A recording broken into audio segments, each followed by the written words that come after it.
wake up. Hey, call him, Bina. Yeah, we saw this one It's already. 3 in the afternoon. And your coffee, right? It's so bitter, but it's... It's like you were raised by wolves in a forest or something. What did you drink growing up? Grass tea? The Frost Moon Scions certainly led a more frugal existence than the Fatui. Then I'll bet you've never eaten one of these before. It smells delicious. That's because it's a Fontanian recipe. I had a little free time today, so I made a batch. Rosaline will be here shortly, but if you really can't wait, I guess you can go ahead and... Hey, at least let me finish before you start eating! Did the Frost Moon Scions not teach you basic table manners? Or did the rules not apply to you because you're the high and mighty moon goddess? These are so tasty. Of course they are. I made them. I was worried they might contain traces of machine oil. What?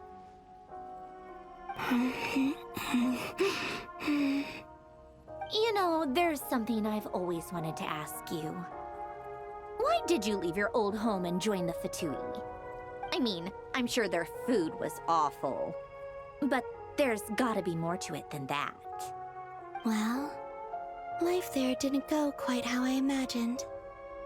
What were you expecting? You're a god. Your followers are gonna make some demands of you, right? Surely you can just answer a few prayers here and there in return for the free food and drink. How bad can it be? Well, would you help other people just for free food and drink?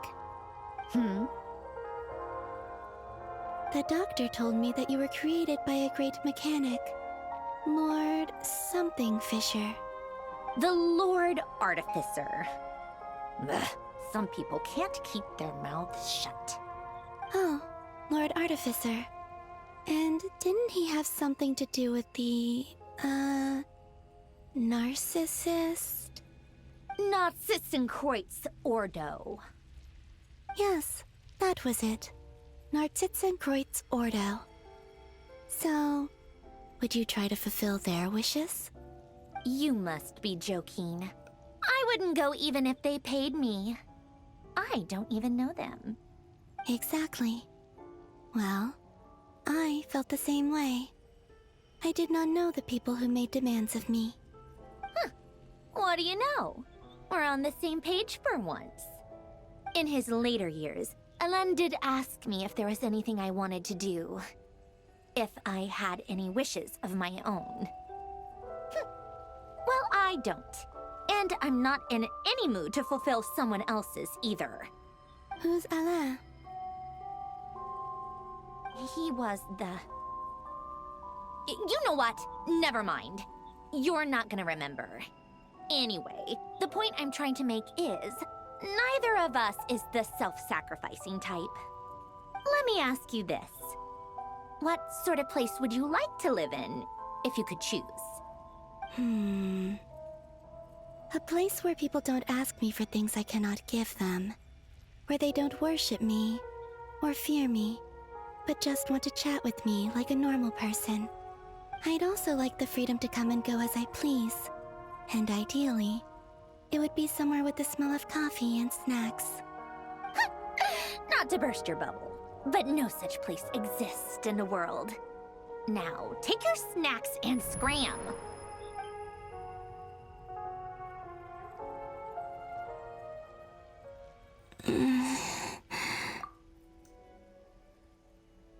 Did I pass out? Of course. I'm back here again. I dreamed of events from my past. Sandrone. Traveler. I miss you all so much. Back there. I guess I managed to harness all the Kuvaki energy on Hisi Island. But how did I do it? Time is flowing backwards here, and I can use that familiar power to enter the world of the past. That mystery ally everyone talked about. It was me all along. I can sense that there isn't much more power remaining up ahead. What lies at the end of all of this? Will time keep flowing into the past? And will I ever find my way back?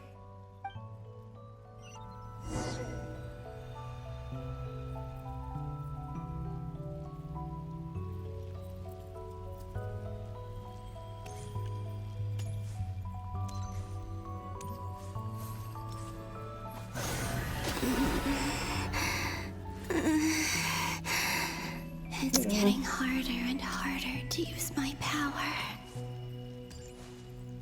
Can't even sprint anymore.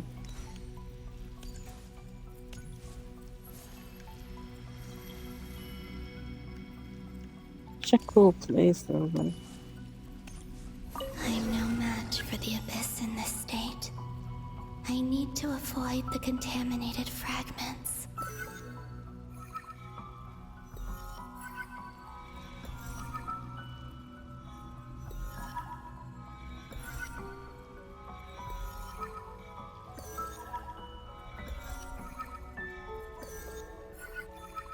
where did the abyss even come from though?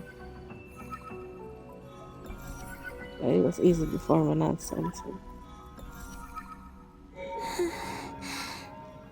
Time to go. I wonder where I'll find myself this time. It's gonna be when they're looking through the books. And she helps them find the right ones. The Final Night Cemetery. This is where Flint's is based. Or not? How are we supposed to read through this many files? Difficult, yes, but it is also our most efficient option. Seems like they're searching for information. Oh, I remember. Flint and Varga talked about some files on the Wild Hunt. Was this my doing too? To expose the true Indeed. intentions of this Rereer, we need to dive into Notcry's history. Are my actions changing the past? Or are they simply completing a process? Is all of this inevitable? Or am I the one making these decisions? If I choose not to help them now, Good will it questions. change how things turn out? Hope we don't land on our heads then. They're my friends. I can't not help them.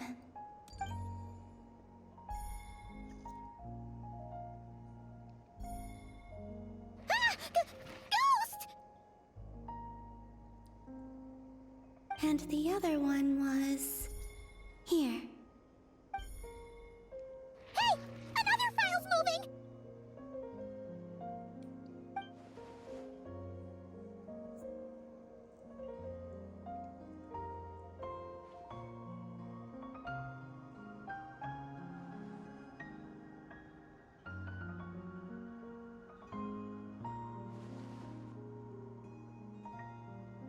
That should do it.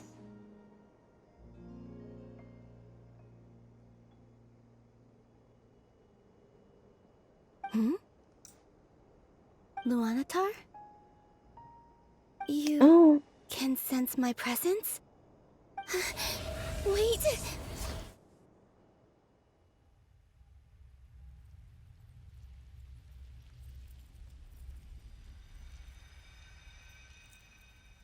Luanatar. So she's that familiar presence I've been sensing all along. She's always been by the Traveler's side. That explains why the Traveler has been there each time I've entered the past. But why Luanatar? Is it because she has a connection to me as the Moon Goddess's familiar? If so, why not any other Kuhenki? That's...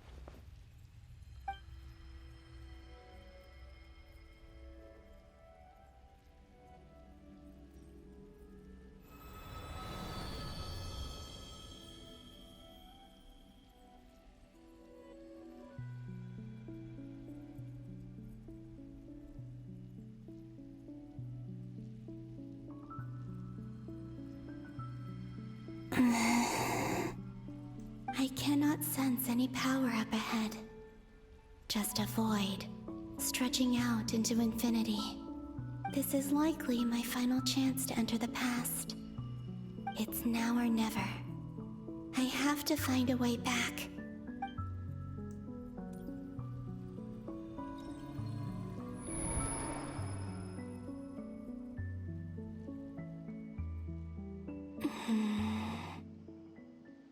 VIII Island? How far back in time is this? Where's Luanatar? I can't sense her presence this time. Oh, seeing Anafa and Aino reunited like that sure was heartwarming. When she first got there.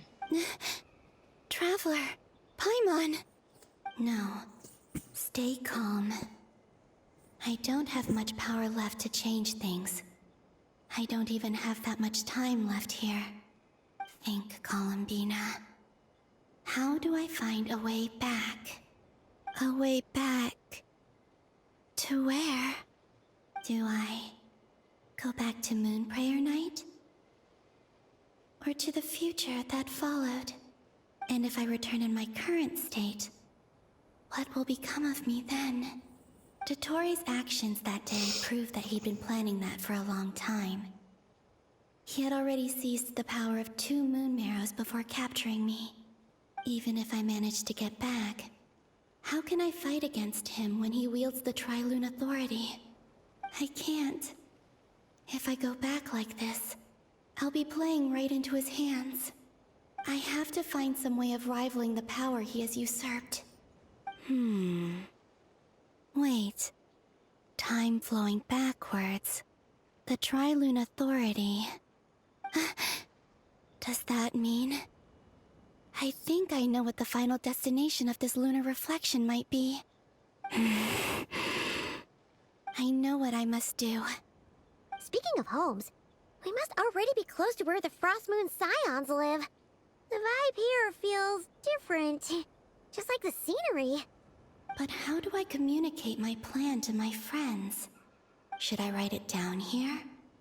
No. Someone else will see it. I need something with a close connection to me. Something I can use as a medium to tell them what's happened to me in here.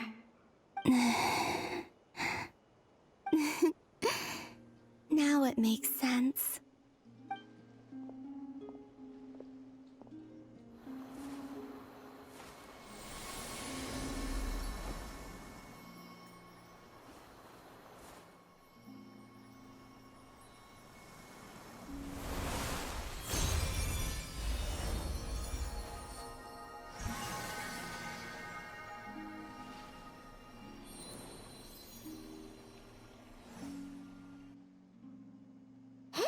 What was that?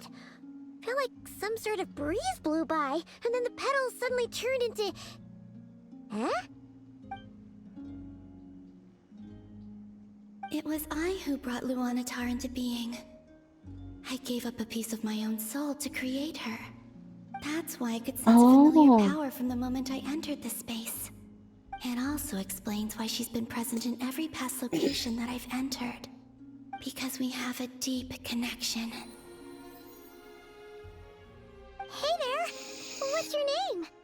And the reason why there are no more gates to the past after this point is that Luanatar hadn't been born then. No wonder I sensed the trace of a blessing when we first met. But I still didn't recognize the soul hidden within you. Back then, I was just a little lost dove. I had yet to become Columbina Hyposelenia. Go on. Go on now.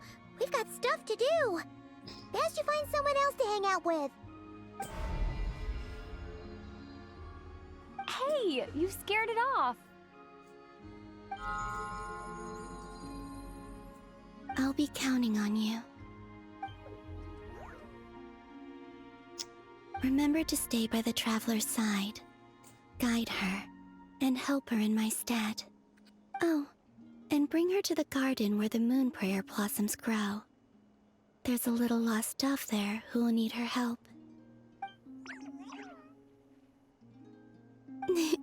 shouldn't be surprised that they on. can do that, but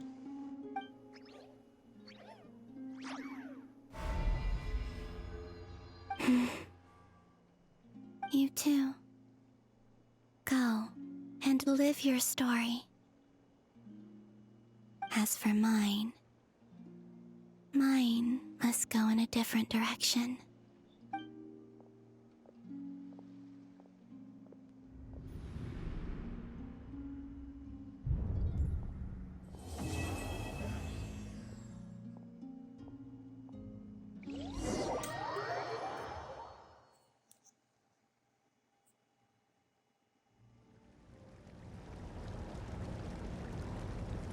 okay.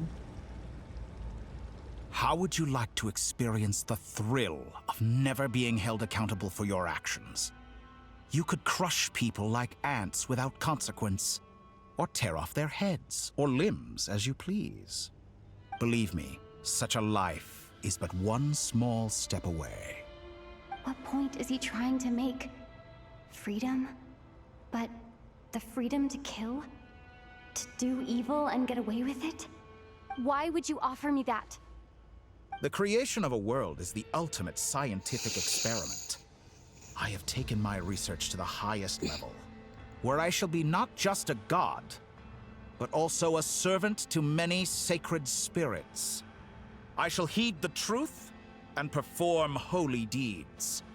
A god's laboratory is the perfect playground, but it needs the right occupant to explore its full potential. Mortals are found everywhere one looks.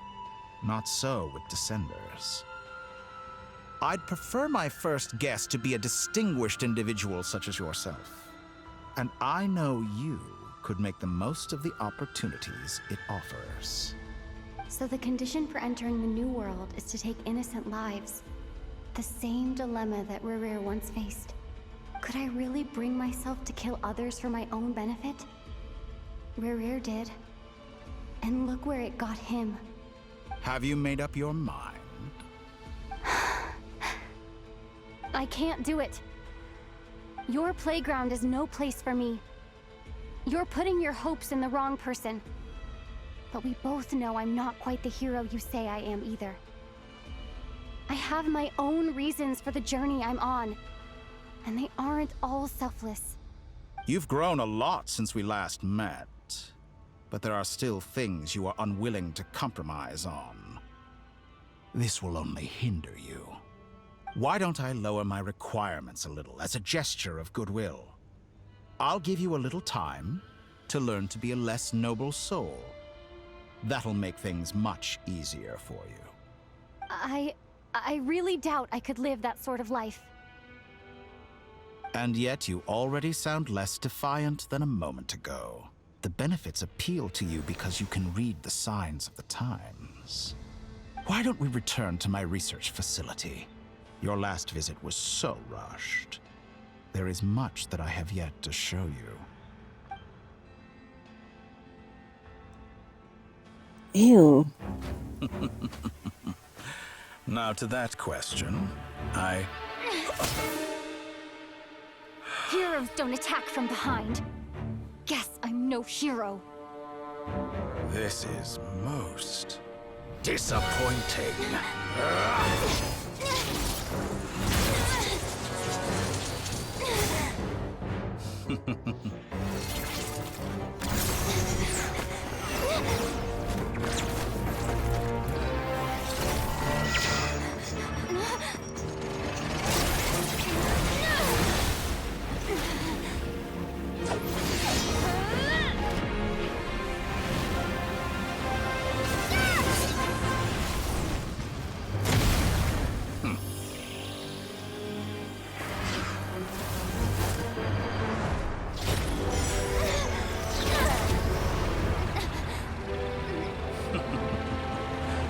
Now then.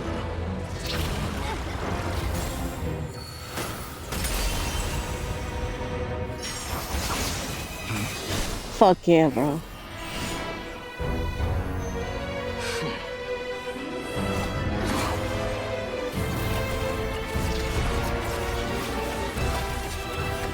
A new face.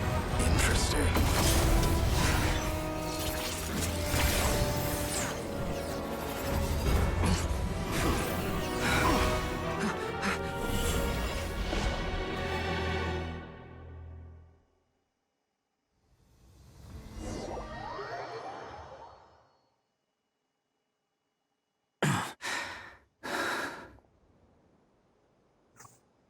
You're still gonna call me Hat Guy after that, huh?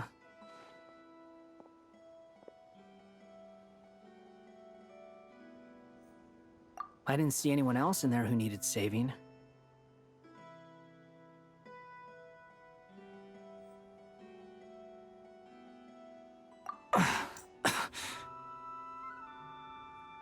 It's nothing. I'll be fine. Why are you looking at me like that? Is it that shocking that I'd come to your rescue?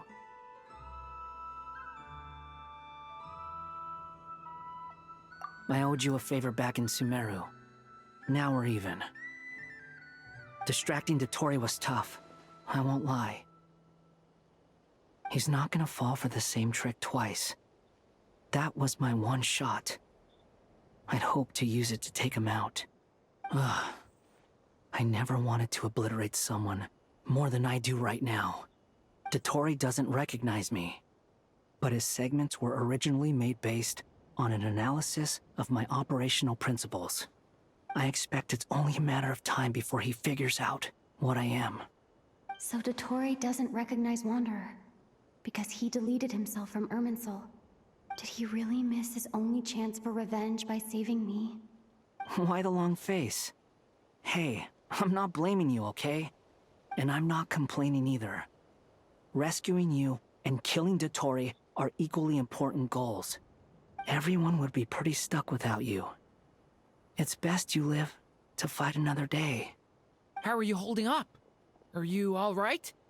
Hat Guy said to put safety first, so we agreed to run as far away as we could after leaving the energy field, and only meet up once it was safe. You don't look injured. It seems that Dotori didn't do anything to you.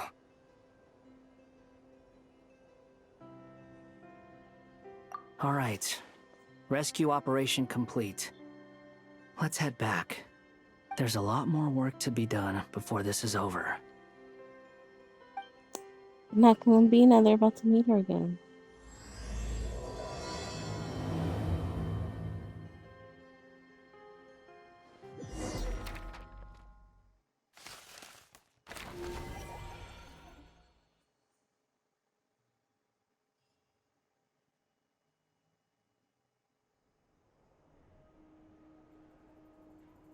Understood. I will bear the Tsaritsa's decree in mind. I don't see what's so awesome about it, though. Does he really think everyone else is as immature as him? I'm not stooping to Tartaglia's level. I thought you might say that. How's your progress? Quite promising, actually. That alchemist Albedo gave me a few ideas. Remember how I asked you to look up some files for me? That stuff on the Nachtschitzenkreuz Institute. René de Petrichor and Jakob Ingold. Alain Guillotin despised René's theories and methods, but he never managed to come up with better alternatives either. So I adopted some of René's ideas. I thought Alain was like a father to you. He and René were mortal enemies, were they not? That got nothing to do with her. What would you say if Lenny and his friends one day learned something useful from someone you utterly detested? I would applaud them for it. That would mean that they have surpassed me. Okay, have the same For energy. all we know, Alain Guillotin might have thought the same thing. Not that it matters, though. He's dead, and I'm alive. So it's my call to make. Once you die, it doesn't matter how great you were in life. Only the living get to decide what happens next. Hey, come on out. She's gonna We're back. waltz in there. Huh? Hell yeah. You're back? And your head's Can we do a still hug? screwed on? And you still have all your limbs? What does Can it we have look a like? hug? Something? Way to keep your composure, madam.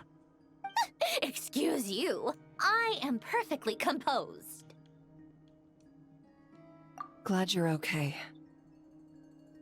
Yes, it's a huge relief. Worry? Oh, yeah, right. You think we, the Fatui, were worried about you? We were worried sick. Hey! The Traveler and I were already friends. You are free to join this mission in whatever capacity you please. Much like your tea parties. It's a laugh a minute with you guys. I must say, I was quite surprised when Mr. Albedo told me he would need no additional aid. We discussed this on our way back as well. I am rarely so unequivocal, but in this case, we had full confidence in Hat Guy. He said he knew what he was doing. Albedo and I pretty much had to just wait outside on standby. Meanwhile, Hat Guy broke into the energy field and rescued the Traveler solo. You didn't have to mention that. Well, I'm thoroughly impressed. You are a force to be reckoned with, Hat Guy. Is she back? Is she really back? Paimon. Oh, thank goodness! Paimon missed you so much! You can finally breathe easy, Paimon. It's great to have you back in one piece! Oh, Paimon's been having nightmares the whole time you were gone! Look at them. You know, once you reach my age, there's nothing better than watching a misty-eyed reunion between friends. That's nothing. Same goes when you get to my age, too. I bet Aino and Anefa would be tearing up as well if they were here. Varka, I'm not sure Anefa can cry. Oh, yeah, good point. Hey, your eyes are looking a little red and puffy. Come here, let's hug it out. What? Ew, no! No, thank you. You're not my dad, okay? Knock it off! Everyone, The I'm eels sorry crazy. for all the trouble I caused you. But the silver lining is, I didn't come away from this ordeal empty-handed. While I was being held captive, I learned a lot about Dotori's current capabilities and what he plans to do with them. Allow me to explain.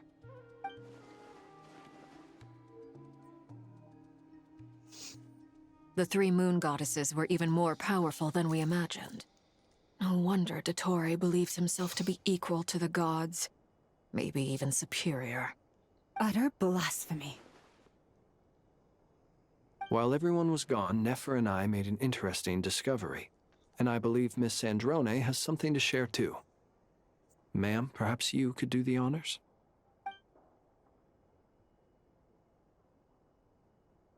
Called it. Getting rid of a pesky troublemaker like her is like trying to clean up after a crumbly cake. It always comes back to haunt you. Our next step is to find a way to bring her back.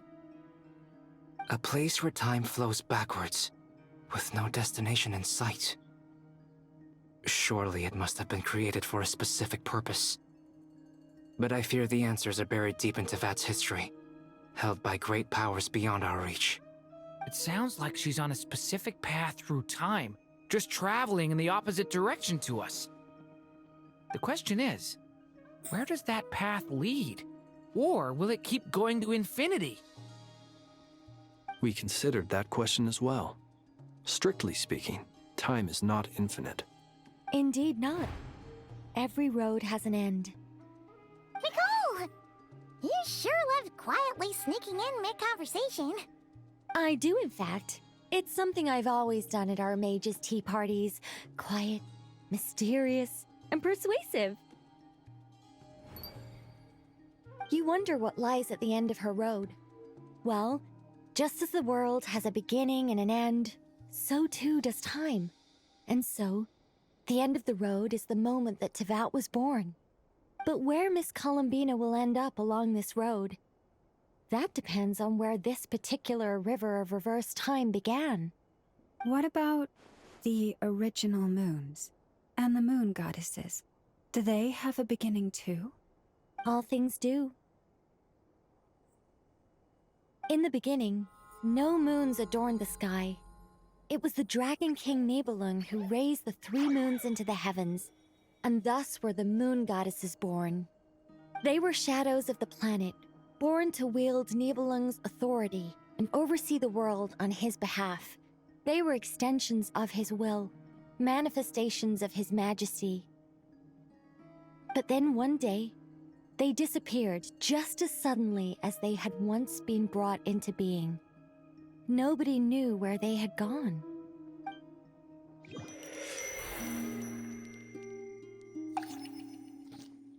Well, that was them getting in prison or something, right? Like I thought, no more paths back to reality have emerged since. But how can I be sure that I'm going the right way without scenes from reality to keep me on track? I can't even be sure of how long I've been walking for. The further I travel, the less stable this space becomes. There are even moments where I can sense something that feels like abyssal energy. They can just materialize out of thin air. I have to keep my wits about me. Uh-oh, dodging.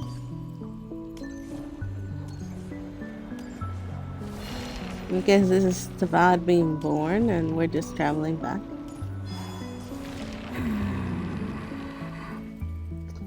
The Ravier? Is that the Rapier of Solnari? Indeed, Celine. You are the moon goddess. But how? Please, there's no need. I'm not interested in fighting anymore. I find Good that a little boy. difficult to believe. Yeah. Honestly, so do I. The way you used my own power against me was... It was a brilliant strategy. And then, in the final moment before I was thrown into this space, I got to see an old friend. Mr. Dainsleif. Right. It was so long ago now. But we were friends once. And when I first got here, I was filled with hatred, remorse, and rage. How I cursed and devoured. I tore everything here apart. I was consumed by the desire to leave this place and have my vengeance. But to no avail. This is a place with no exit. This is the second time I've entered this space. Though I have no memory of the first. I was torn to shreds the moment I entered. But this time I survived. It must be partly because of this new body. And partly because of all the Kuvaki I absorbed in Nodcry. Are you the source of the abyssal power in here? Not all of it. Some is from when I first arrived here and tried to destroy everything. But there was already a degree of abyssal power here, before I entered. And like a venomous snake baking in the merciless sun, it tried to slither into my shadow. Tried to? So, you rejected it? Yes. Because after that, the world suddenly became silent for a moment.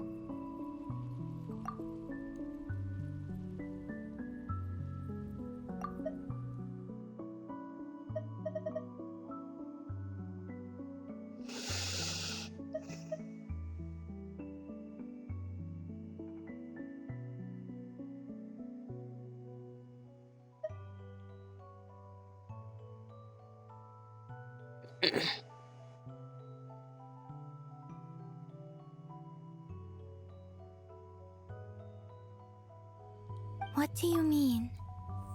The voices in my head, they were gone. And then I saw her. Her? Thelindis. My former lover. Never mentioned that she saw a memory of Thelindis leaping into the moon's reflection. More precisely, I saw her afterimage. I'm sure the real her is long gone. She was just an ordinary Conrian. She couldn't have survived here for very long. Anyway, why have you come here? Didn't you know it was a dead end? If I hadn't escaped through the moon gate, my friends would have been in far greater danger. Oh, I see. Because of your power. The power of a moon goddess. What? You'd like to know how I know, wouldn't you? The one who Spill resurrected the me tea. said so. I could hear a deep lust for power in his voice. Oh god. Do you mean Dottore? Dottore. So that's what he's called. He'd been collecting fragments of my body for a long time. All so that he could resurrect me at the moment of his choosing. I had no interest in his research. But being as corroded by the abyss as I was, we were aligned as far as hunting the moons and recovering my strength were concerned. So that's why the Wild Hunt suddenly became so active in Nodcry. When I left the Fatui in my weakened state, Dottore must have felt that his time had come. We planned this for Moon so goddess. long. Oh my god. Could I ask a favor of you? What? I know this is a lot to ask, especially from someone who tried to kill you. If you refuse, I won't fight it. But this is the only thing I desire now. Nothing else matters.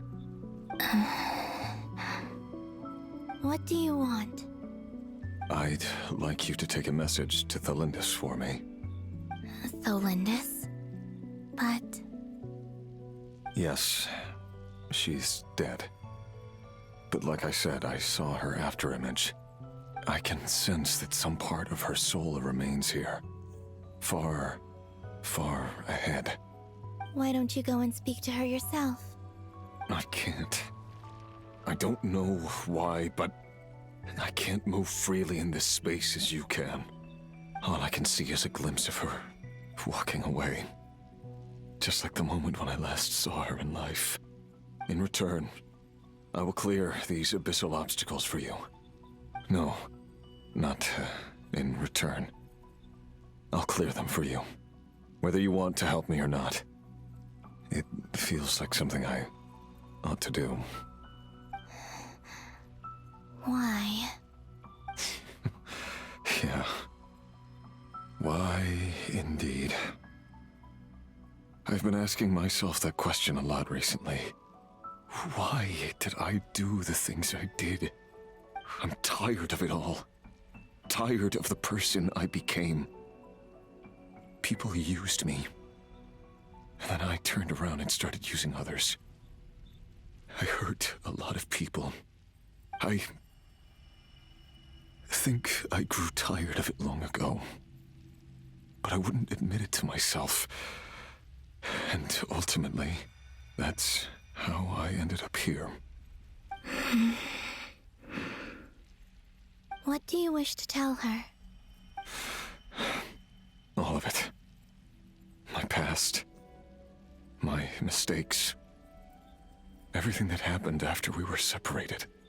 Is it okay if I give her the abridged version? Yeah, I'm sure there's plenty you can skip over. Just tell her the important parts. Whatever you think that means. Like the part where you relentlessly tried to kill us? It's up to you. Love demands She got honesty. jokes. But my relationship with Thelindis was built on lies. We hid too much from each other. But after living my whole life in the shadows, I don't want to hide anything anymore. I will do my best.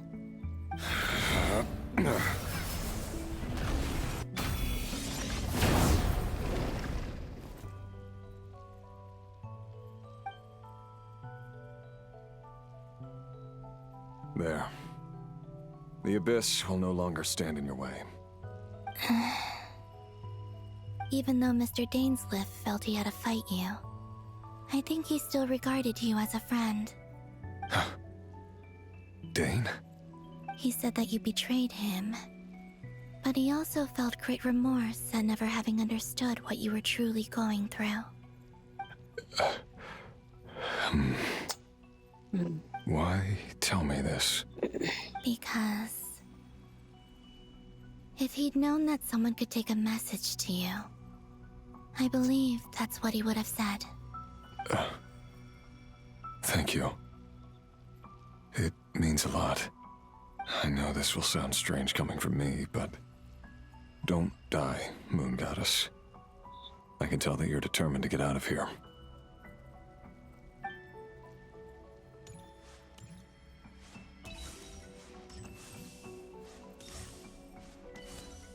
I think he can only go to that point because that's when he started existing in a way.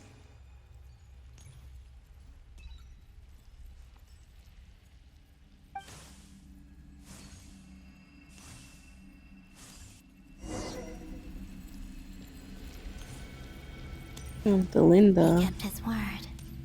The abyss is no longer obstructing my path. She was in the prison place for a while. She absorbed Kawaki, maybe? There we go. Is that the Lindis? She wasn't far off at all. And yet, they can never meet.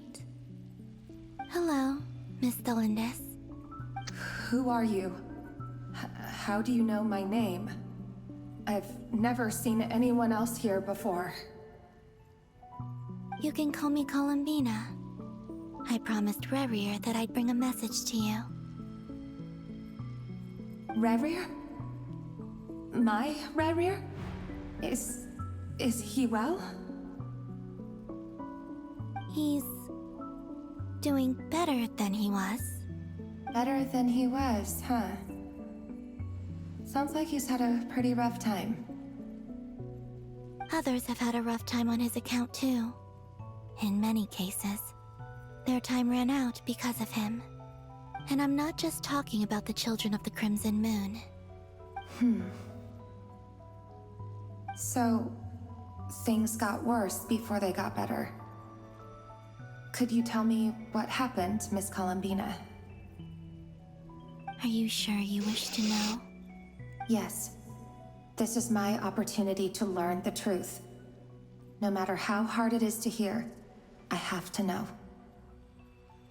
I admire your courage. However, time is short. I cannot stay here for long.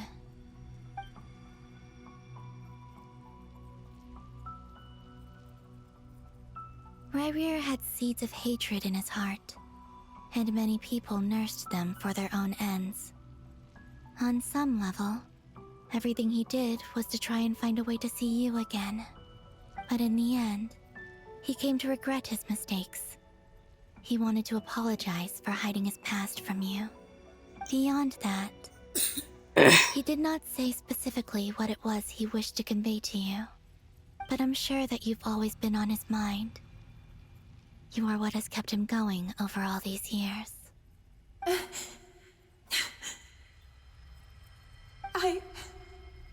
I'm sorry, Miss Columbina. This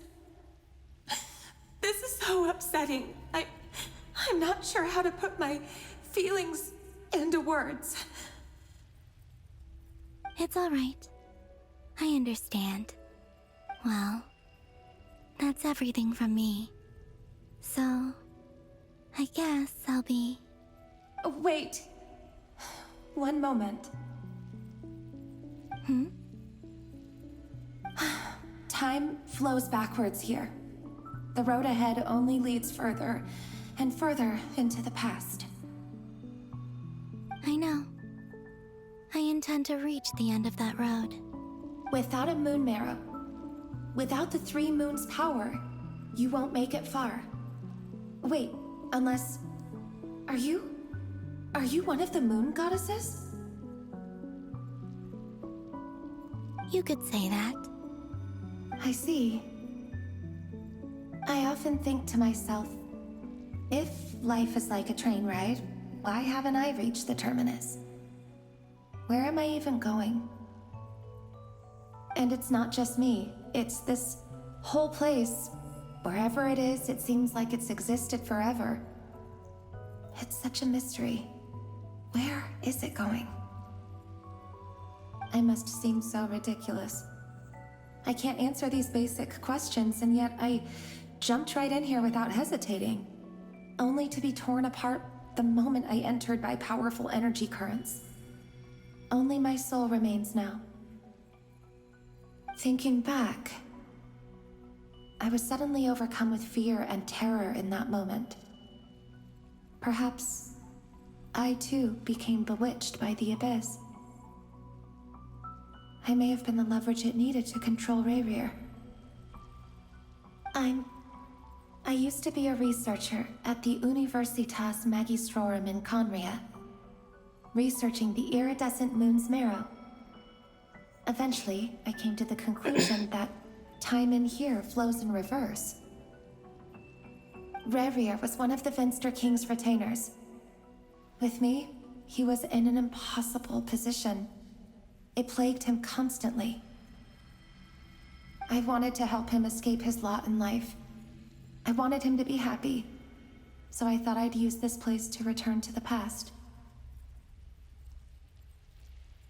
At the time, I thought I could just go back to the day that the Vinster King first found the prince. It was only after meeting the prince that the Vinster King started going too far with his research into the abyss. That was the day all of our woes began. I thought I could stop the king from ever meeting him and solve everything. I couldn't kill the Vinster King himself, so I had to find another way to save Rayrir. That's why I wanted to go back, to kill the person who had brought new possibilities to our realm. I'm sure it was a futile endeavor, but the abyss probably enhances the basest human desires. So I naively hoped I could change everything. But I was simply too weak. Like a speck of dust against the whole universe. Look at me. I didn't even survive the journey here. Not physically, at least. I know I'm never getting out of here. But you're different. You can make it, and I want to help you. I owe you that much. How do you plan to help me? Have you noticed the golden energy that exists here?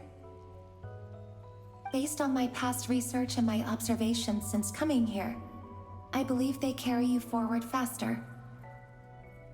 I can share what I've learned and help you understand the pattern in which this energy appears.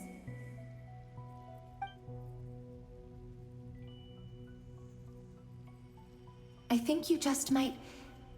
Now, I know you will be able to change the past. Also, I've been speculating about where this space ends. The documentation was scanned, but from what I know of the legends about the moons, the oldest ones seem to begin with Nibelung, king of dragonkind. I have no way of verifying any of it by this point, but if it's true, you might be able to reach that era if you keep walking. Understood. Thank you, Miss Thelindis. I'm the one who should be thanking you. If you hadn't entered this realm of everlasting death, what use would my deductions be? Thanks to you, they have some meaning. About Rayrir, I'm so sorry. For everything. It wasn't your fault. That's not true. Because we both feared bringing trouble upon each other, neither of us ever told the truth. And that dishonesty sealed our fates. But enough about that. I wish you a safe journey, Miss Columbina. I had a feeling she'll be able to go back to when the moons started and maybe change their composition. And may the outside world never have to experience pain like this again. And like... Rayrir, you're there, aren't you? I cannot see you. Go find him. Because you exist in the future.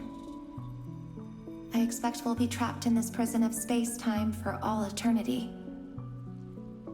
But please, gaze upon the past, and then sit for a while. Let's find a place to sit down together, just like we did when we first met.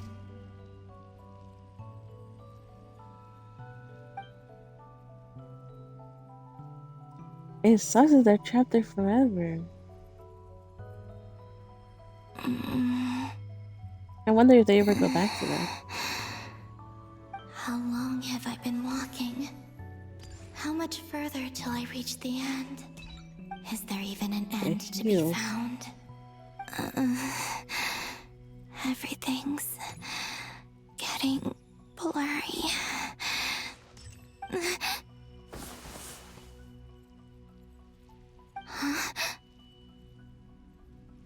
Are you all right, little sister?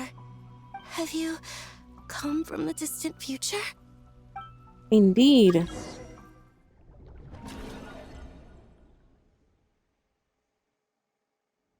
So, how exactly did the moons just disappear?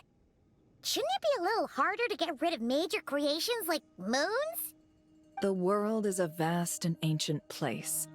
On a certain scale, all life lasts for but a fleeting moment. Miss Nicole explained that the moon goddesses likely perished in the War of Funerary Flame. The moons themselves were also destroyed at that time, save for the Frost Moon, from which a new moon goddess was later born. Am I missing something then?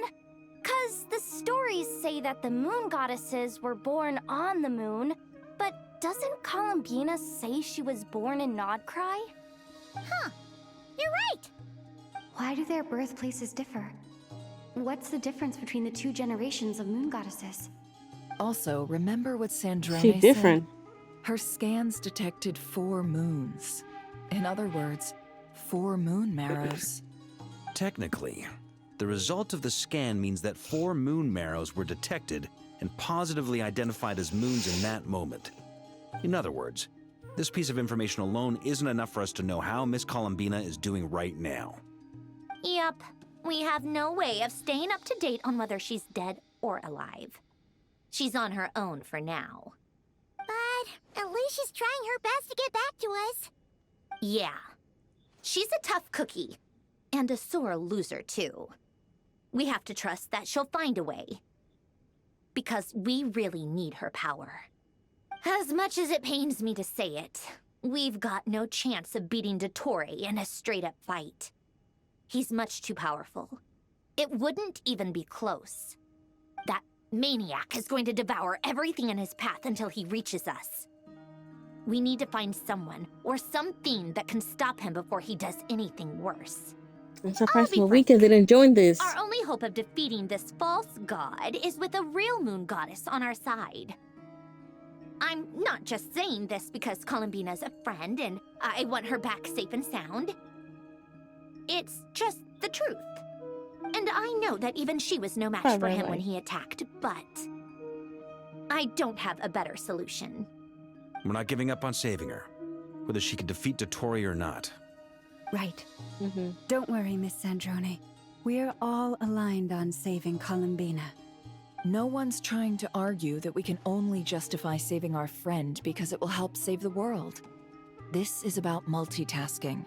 We want to save both. So, she's more than just a moon goddess to you guys? Absolutely. Obviously. Duh! She's part of the gang! And you are too, you know. Yes, I know. You don't need to labor the point. I knew that the moment I came running over with my documents that I was part of the in-group. I mean, if Arlecchino can fit in, I certainly can. Anyway, funny. As for how we get Columbina back, I've been working on it constantly. But I think I'm still lacking certain information about the moon. I'd probably get there if I could continue my calculations, but the problem is, I've run out of computing power. Computing power? You mean you need more energy? No, the issue isn't energy, it's processing power. There's so much data to get through that the whole process has just ground to a halt. That's a tricky problem. René de Petrichor of the Nazissenkreuz Ordo once foretold the fate of the world. But I don't know how he did it. My guess is that he used the primordial sea's power. However, that won't work for me. His methodology was vastly different from my own. What's worse, they're incompatible. And to top it all off, we can't even leave Nodcry. Ugh, this is so annoying. If I'd known we'd run into a bottleneck like this... Well, no, the design bureau's a bust as well. Curse that Dottore! Couldn't have made this harder for me if he tried. Oh, what do we do then? How about we grab a bite to eat and take a break? Maybe something will come to mind after you've cleared your head. You don't get it, do you? I'm trying to calculate the fate of an entire world here. And I need accurate results, not big prophecies. Where the heck am I gonna find the computing power for that? Ahem. Anyway, time to shelve the discussion on technical difficulties. Being a killjoy isn't very ladylike, after all. Either way, we've done what we can. Rest well, everyone. Remember to let us know if anything new comes up. Hat guy? Is he hinting that we should talk outside? Let's go somewhere a little more private.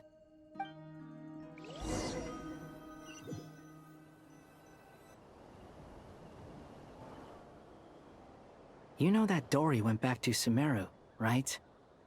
Yeah. She mentioned she was planning to head back. Things aren't looking good for Nodcry.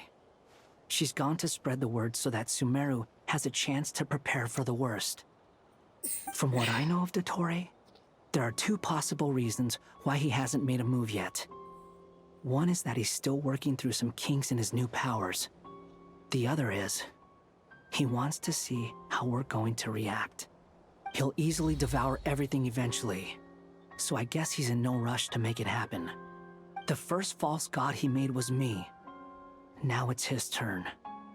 Even though my records were erased from Irminsul, Dottore's ideas haven't changed one bit. He once told me that becoming a god was like turning yourself into a hungry wolf or giant serpent to devour the moon. Clearly, he began studying the moon goddess's powers long before he even tried making a god. He's always wanted to get his greedy hands on divine authority one way or another.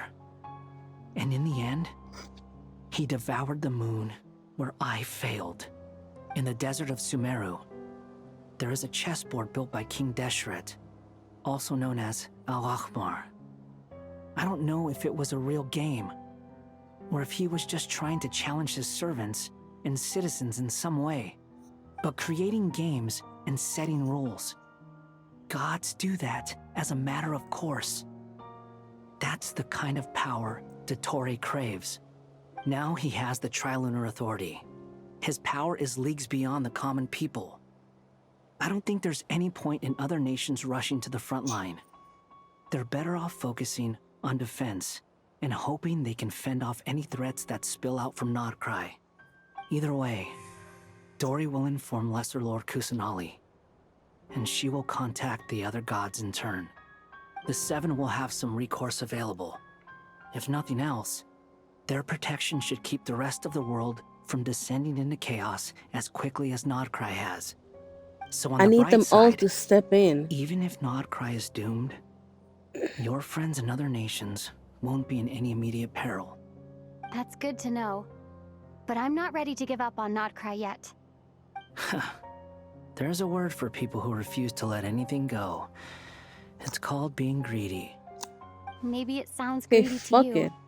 And probably naive too. But whatever you call it, that's what gives me the determination to keep fighting. Battles are fleeting, but the will to fight is a long-term commitment. Give up for even a moment, and your resolve will shatter. Why do you always feel the need to do the right thing? No one is born to be a savior. I mean, who's gonna criticize you if you fail or give up? Don't take this the wrong way, but Dottore said something similar to me. I guess the Fatui attracts people who don't believe in saviors. Not necessarily. It's less about belief for me. I just want to know how determined you really are.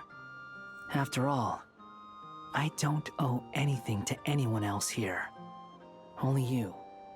You look kinda worried. Oh, If your arch nemesis was about to achieve their ultimate goal, I think you might feel a little worried too. That's true. Dotori is about to become an omniscient, omnipotent deity. That's gotta be a bitter pill to swallow. Still, you're calmer than I expected. Obviously. I have to admit that my past self was a reckless fool who misunderstood not only the point of revenge, but how to achieve it. And as much as I want my vengeance, I know I'm not gonna get it by acting alone. If the world's taught me anything, it's to think before I act. Too bad it never taught me any other virtues, though. So, I am going to destroy Dotori, no matter what it takes.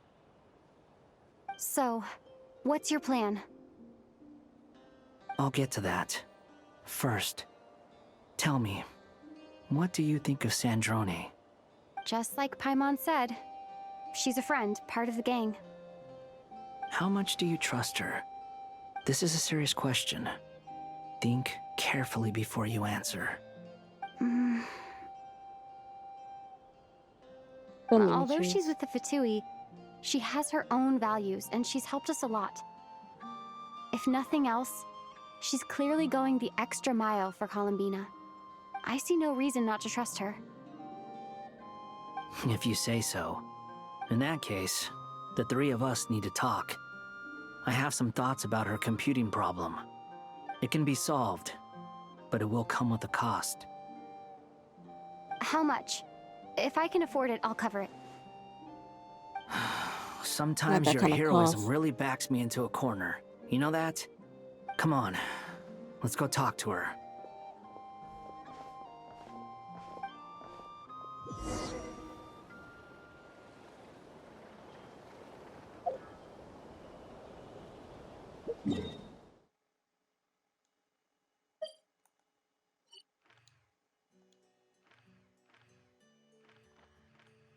oh, shit.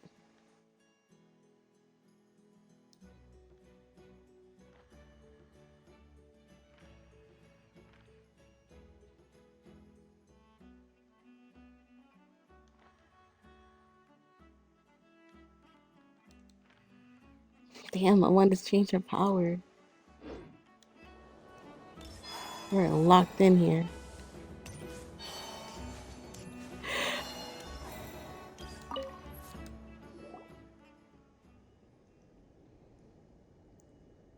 Miss Androne, Traveler. Hey there. Paimon's here too! She was just helping them sort through their things. How did your chat go? That was fast. The call only just ended. Well, you said it was urgent, so we got here as quickly as we could. Albedo, I have some alchemy questions for you. I see. Looks like my knowledge proved useful after all.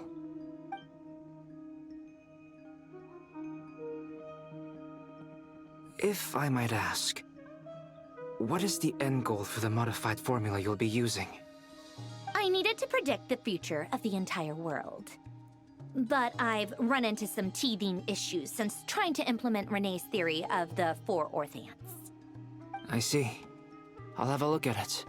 Still, computing power is the real issue here. How do you plan to solve it? About that, it's been sorted. Oh, with the Traveler's help? Actually, you're not wrong. She found the person with the solution. Was it Hat Guy? Yeah, it was him. Wow! Go Hat Guy! Seems like all that time studying at the Academia is paying off big time. But where is he? Wasn't he the one who asked Albedo and I to come here? It's applying the power.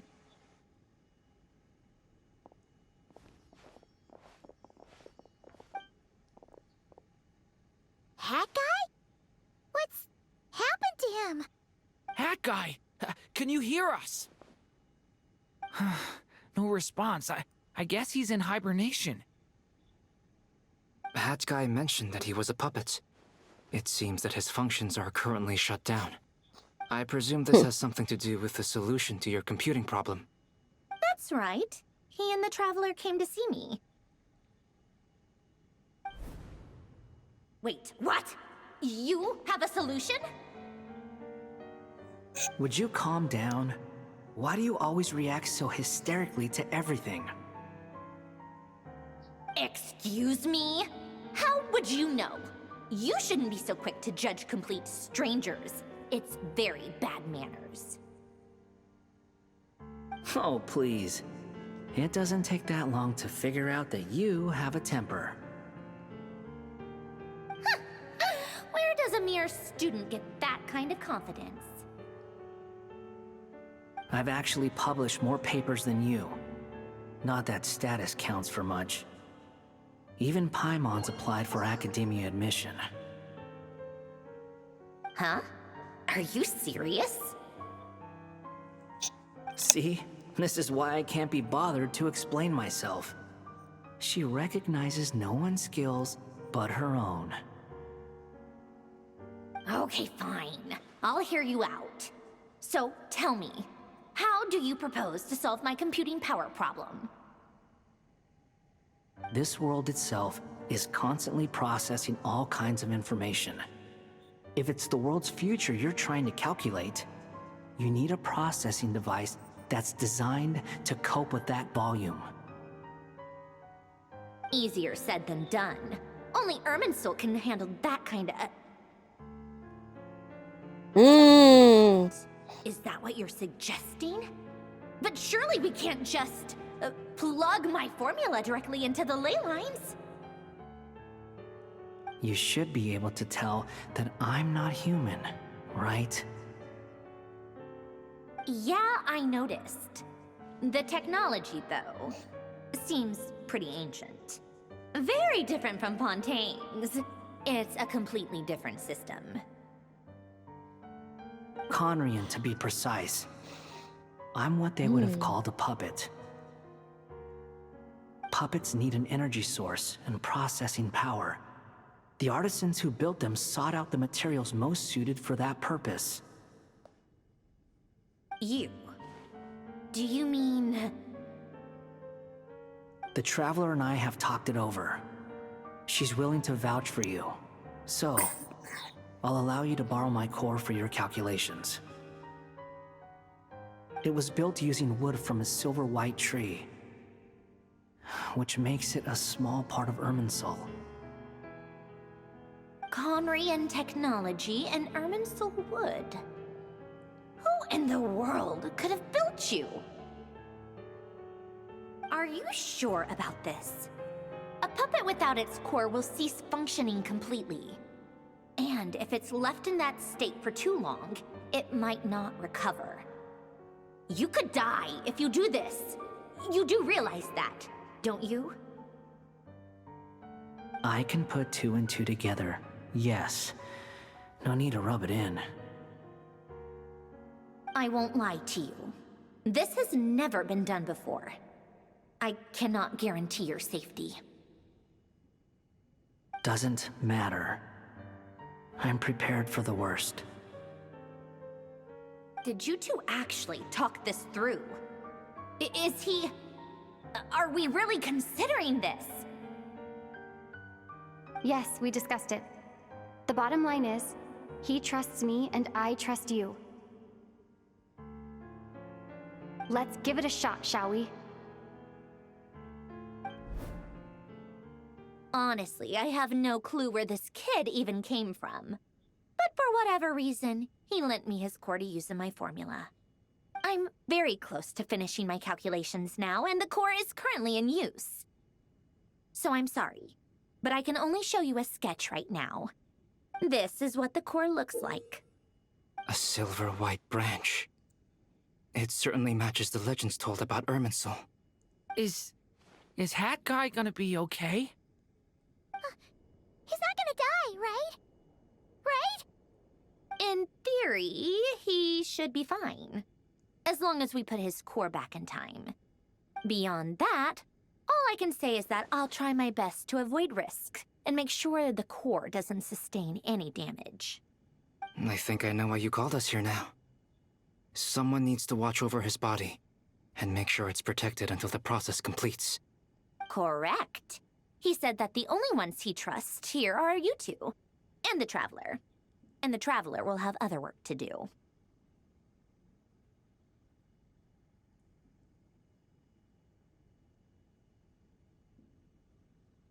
He will have our undivided attention. Aw, Hat Guy. On a more positive note, things are progressing steadily on my end. I'll call everyone in for a meeting once the results are out.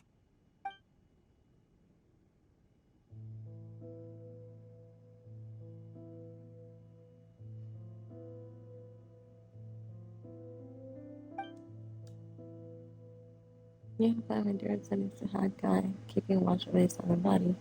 Never seen him in this state before. The worst case scenario with the core removal is either a system reset or a total loss of function. But I'm not afraid. A quiet death should have been my fate long ago. A core is completely different from a heart. It's like another vital organ entirely. I never believed it could be a true replacement for what I sought. But in the end, it turns out the core was more useful to me. Pretty funny when you think about it. It's like the punchline of my entire life. Do you think there's any difference between a puppet and a human? If not, then this would just be another samsara. I have already experienced both a past life and a next life.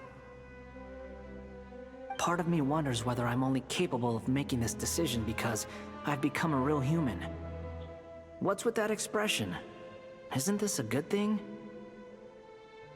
Sandrone will succeed, won't she? She has to. She will. We all have to persevere until this is over. That's right. And I'll protect you all until a moment of victory arrives.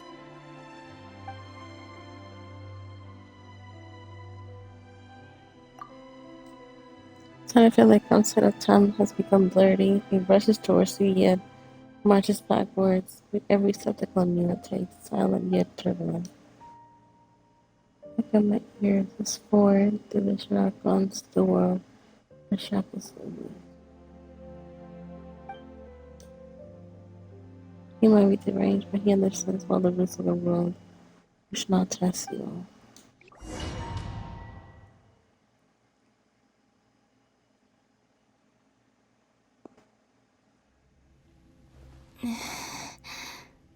Who are you? Call me Sonnet. You have the same power as Canon. Sonnet. So, you're the goddess of the iridescent moon? Oh, goodness! You recognize me? Well then, what's your name? Columbina. Columbina Hyposelenia. Hyposelenia? What a lovely name. Did you choose it yourself? It was a joint effort between me and my friends. Friends? You mean your friends in the heavens? Huh? I hear her voice. Sorry, you must be exhausted. I apologize. Hang in there. Let me introduce you to my older sisters. Do you mean the other two moon goddesses? Arya and Canon? Wow, you sure know a lot. Hey, does that mean that our story goes on into the future? Oh, I guess that wasn't the best question to ask. It's alright. We were prepared for that possibility. You could say we were too prepared. I can't even remember how long my sisters and I have been here by this point. When did you get here? How long has it been? I can't say for sure, but it feels like it's been forever. I see.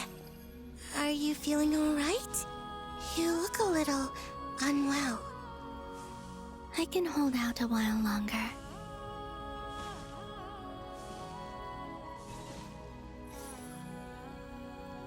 We don't have far to go. The place where my sisters and I are based is just up ahead. Don't worry, they're both really nice. I'll introduce you.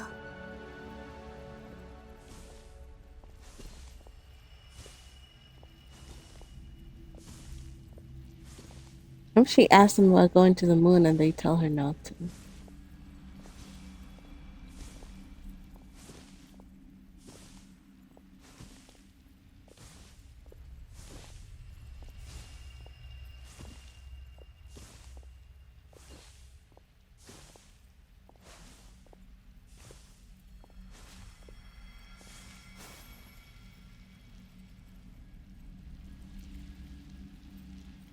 Sisters! I'm back! And look who I've brought with me!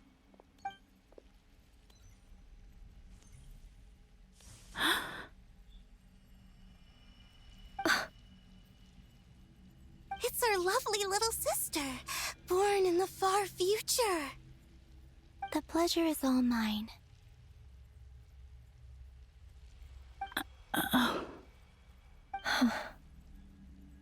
Allow me to introduce you to Columbina Hyposelenia.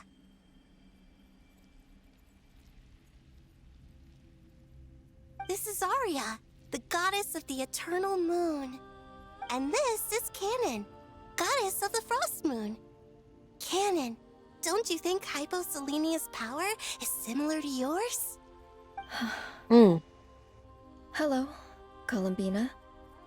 I apologize for our startled reaction just now. And please, forgive our little sister if she's been annoying you. She tends to talk a lot. It's fine. Damn, I'm blessed. You seem shy. Don't worry, Columbina Hyposelenia. No one can hurt you here.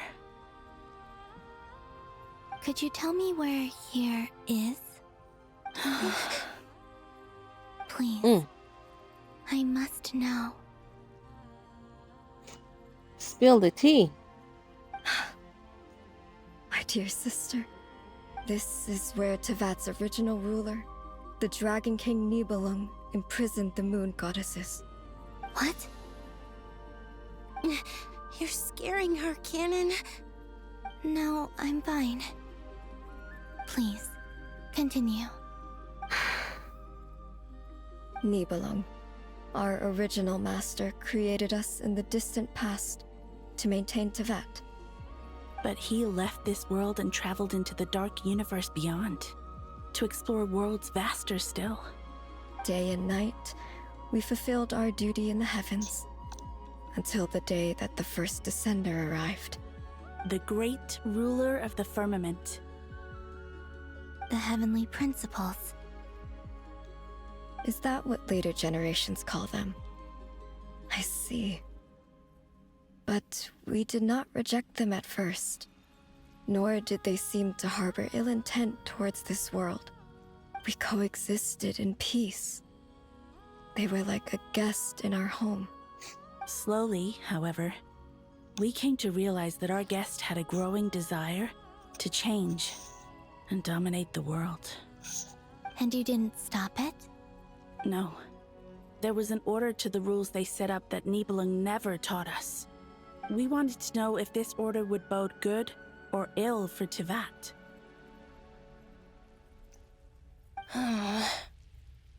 All right. Canon and I wanted to know. Sonnet was against it from the outset.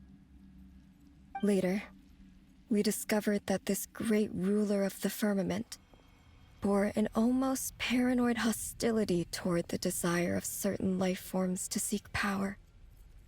Or perhaps they feared them. They would even cast down celestial nails as manifestations of their power, to punish the civilizations of the world below.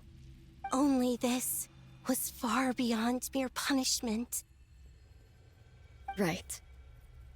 Their rules brought order, But the price people paid for merely testing the limits of those rules was far too great. I did everything in my power to help the punished escape catastrophe, but still, too many lives were lost. The ancestors of the Frost Moon Scions were some of the ones you helped. But just when we had decided to take countermeasures, the Dragon King, Nibelung, returned. And so began the War of Funerary Flame. So, that's the name the world gave that war in the future. Well, who won in the end? As far as I know, the Heavenly Principles won, although it came at a great cost. They remained in Teyvat, where they continue to rule to this day. And the world's original master, the Dragon King Nibelung, was destroyed. And what of the moons? Are there still 3 moons in Teyvat's skies? You can tell us the truth, Columbina. We know we are but remnants of a bygone age. We are prepared for the answer. Only the Frost Moon remains. But it has been cast beyond the false firmament by the Heavenly Principles. The eternal and iridescent moons were both shattered during the war. So death finally came for us in the end. Sonnet. But you're still here, aren't you?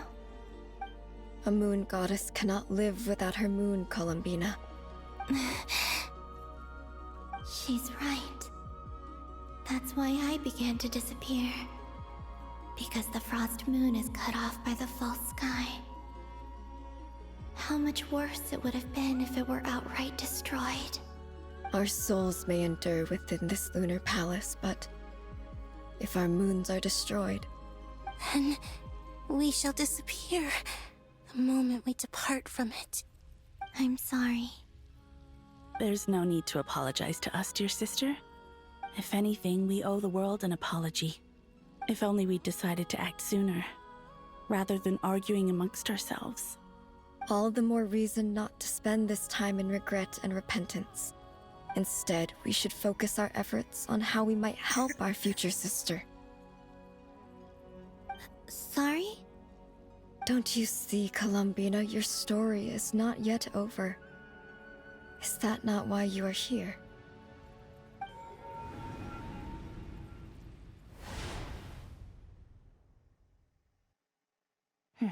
It's done.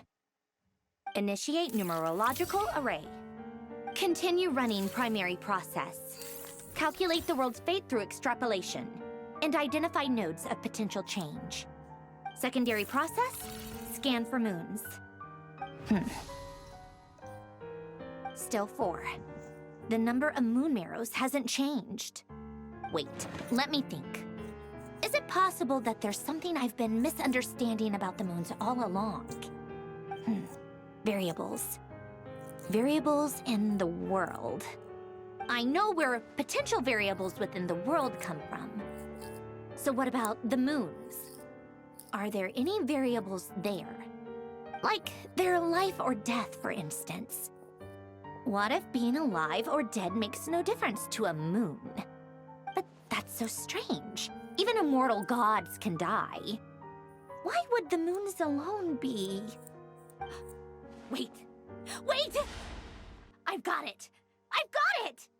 If alive or dead is considered a variable, we might have had this wrong the whole time. No one ever said that a moon marrow equals a living moon. We just made that assumption ourselves. Initiate secondary process. Scan again. This time filtering out interfering perimeter, moon marrow. I don't care if they're natural or artificial. Get them out of my search results! Why? It says 3 moons still exist in Teyvat, even after excluding the moon marrows. But we know for a fact that 2 of them are dead. Redo the scan. Narrow the results to living moons and real moons. No, scrap that. Narrow it down to moons that have lunar authority and remain alive. Why? Why is it still 3? What is this, Columbina? Has the world lied to us? Or are you the one pulling the wool over our eyes?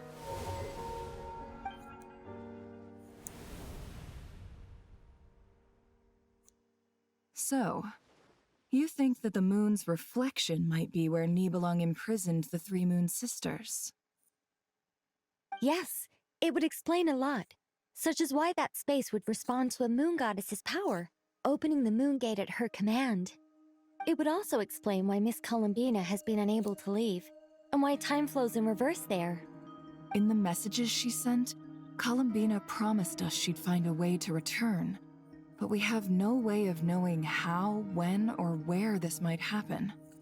The fact that she still has yet to reappear in this world indicates that returning from that place is no easy feat.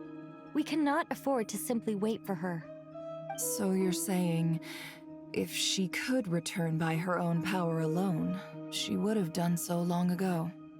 Yes, she certainly wouldn't leave it to this late stage when it's so touch and go. I've been giving this some thought, and I've come to believe that Luanatar might be an anchor that she left behind, as a sort of future waypoint. This could also explain why Luanatar is always by the traveler's side. Sounds like a plausible theory. If that's the case, there must be some criteria we need to fulfill to allow Columbina to return to the present. The question is, what could they be?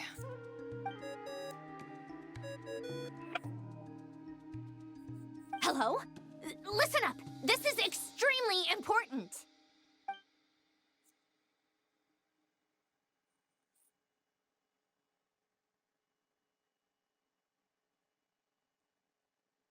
Not only is Columbina alive, but she may well exist in a form unimaginable to us. I'm still unclear on the details, but she's done something truly inconceivable in the past. And the clue to what she's done lies in the moon and Tevat's sky. Truly amazing. Oh, I'm so delighted for her. I'm sure we all feel the same. And I'm sure Columbina is ready to get back here and fight by our side. I'll keep my calculations going and try to find some way of coordinating with her. But that's not an excuse for everyone else to slack off, okay? All of you had better keep trying to think of solutions. How can the dead moon still live? And Luanatar...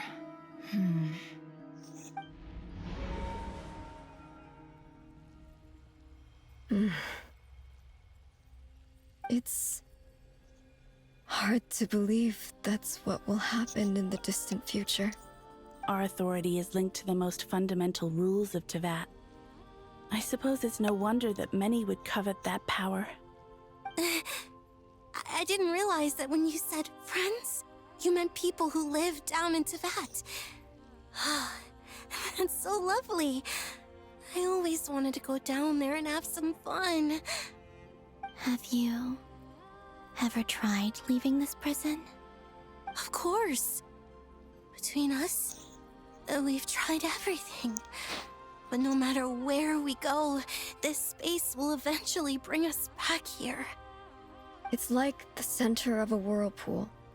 Everything ultimately converges here, at the moment when Nibelung imprisoned us. In that case, have you tried using any of those pathways that connect this space to the real world? Sorry? What are those? They're passages through which you can make small-scale changes to reality by using Kuvaki. Or am I the only one who can use those passages? Because part of my soul remains in reality. Kuvaki. What is that? You don't know?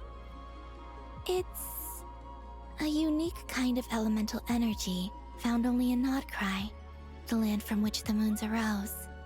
Oh. Well, it's true that the moons first rose up from the part of Tevat you say is called Nodcry. But there is no difference in the elemental energy between there and anywhere else. What? Oh. Could you show us some of this Kuvaki? Hyposelenia? Maybe if we see it, it'll make more sense. Okay. I'm like, we don't know how to do that. Isn't that just your power?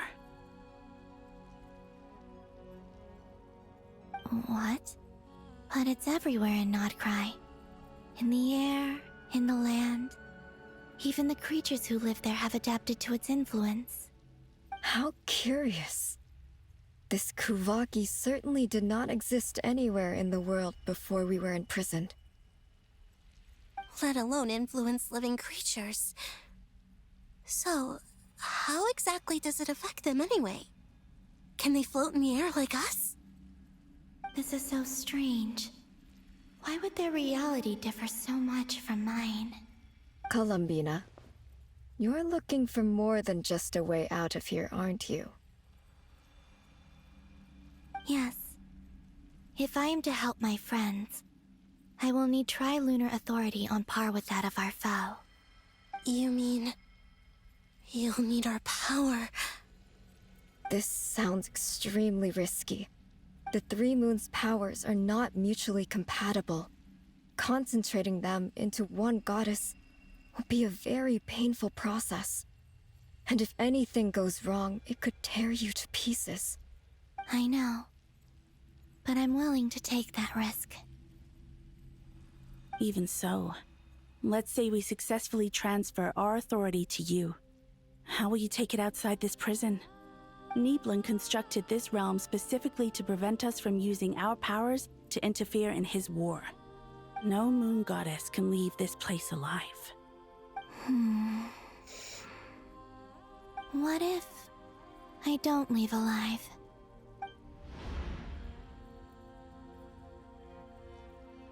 Where do we even start? How are we supposed to figure out what we're meant to do to help Columbina?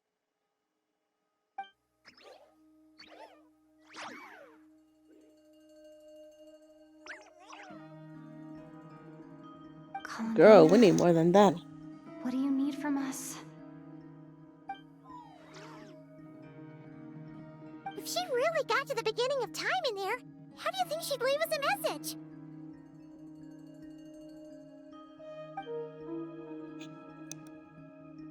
You don't think she'd write it down on a stone tablet somewhere in the hopes that we'd find it, do you? Seems unlikely. Columbina may not talk a lot, but she thinks deeply about issues like this. Let's review what we know. This is the Columbina who fought alongside us against the Reikir of Solnari, and with whom we celebrated Moon Prayer Night. She knows our personalities, our ways of doing things, even our unique strengths and abilities. So, if she wanted to tell us something from a long, long time ago, what would she do? Oh.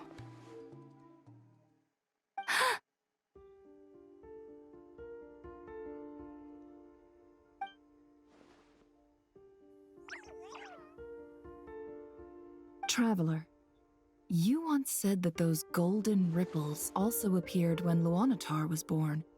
What if Columbina left Luanatar here, not just as an anchor to the real world, but for some other purpose? If she is part of Columbina, and Columbina knows that I can see past events through her... Oh yeah! Like when you peeked into Rarer's past through his heart! Nefer, wait!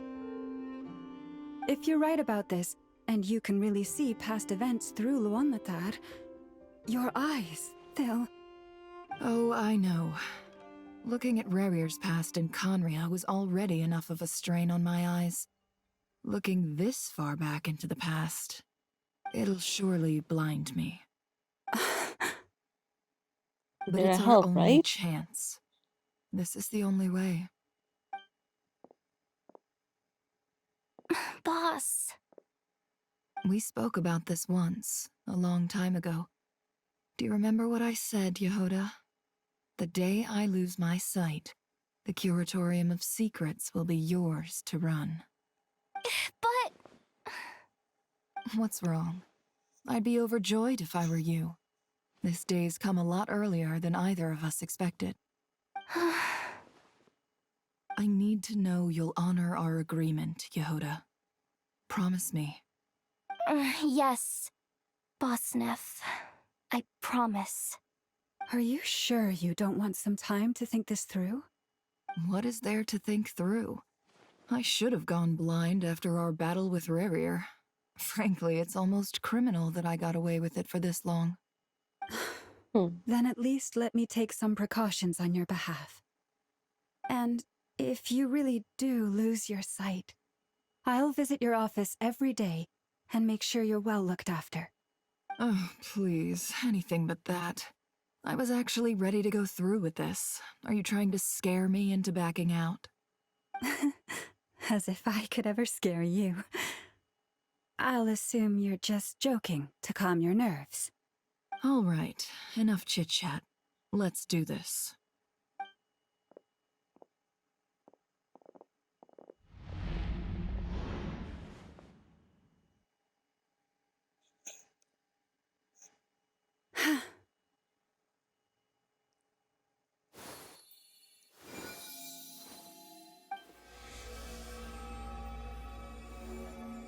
All done. Good. Now give me some space.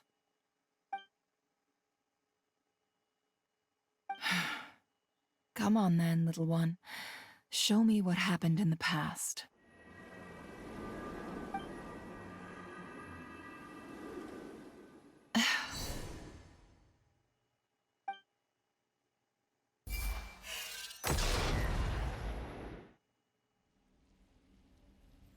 Between the Trilunar Authority, Kuvaki, and the soul-surviving moon, the Frost Moon, I think I might know how to get back. But I will need my sister's help. Time to go talk it over with them.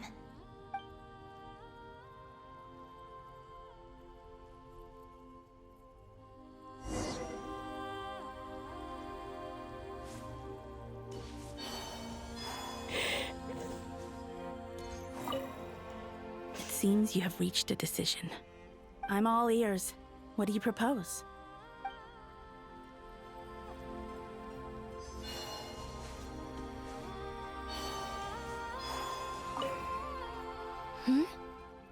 Have you decided what to do? I hope it's not too dangerous. You really scared me when you said that thing about not leaving here alive. Come on, let's go find the other two.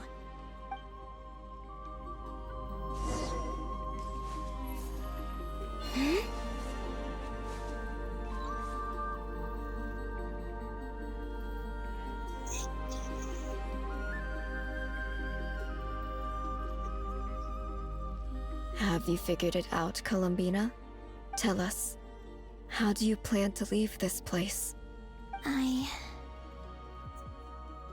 intend to die here, in this moment, and then be reborn in the future with the help of my friends. What? What are you saying? How can the dead be reborn? And how will you inform these future friends of your plans? You can't exactly leave oracles. Nothing can escape this place. Not a single ray of moonlight. And even if you found a way, what if they never find the message you left for them? You'll... No, that won't happen. Come again? They will find my message. I'm sure of it. I'm not following. How exactly will you achieve this? It's quite simple, really. First, I will leave my soul here.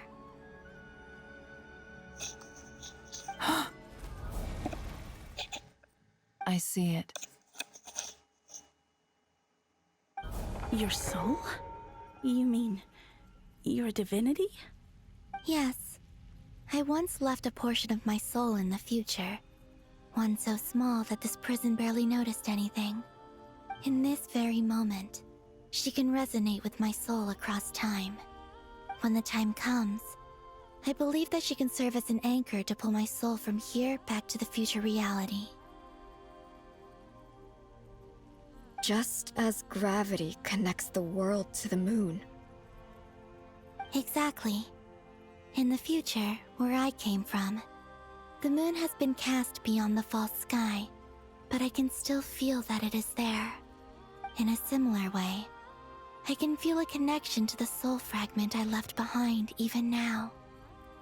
My friends can use it to detect my presence. But how do you just leave your soul here? Is that even possible? On my way here, I met an ordinary mortal who entered this place long before I did. Her body is long gone, but her soul remains. And before that, I encountered an old enemy whose entire soul survives here intact, while the power that once corrupted his body has faded away. So, perhaps this space is specifically designed to imprison divinity and authority, but not the physical body. Still, even if your body can escape, would it not just be a lifeless husk without the soul inside? Wait, is that what you meant when you said you wouldn't leave alive? Yes. I shall turn my body into moonlight and pour it over Nodcry. That power shall protect the land and quietly blend into it, awaiting my soul's return in the future. All the Kawaki's gonna be hers. However, I cannot do this on my strength alone. I would need your help to do this, so I'm humbly asking for your assistance. Oh, dear sister, you need not be so formal. As I said before, we are but remnants of a bygone age. You, on the other hand, were born alone in that distant future, and you have walked a long and lonesome road since then. How could I bear to let your story end here in this dungeon? Don't forget, we are your sisters, your family.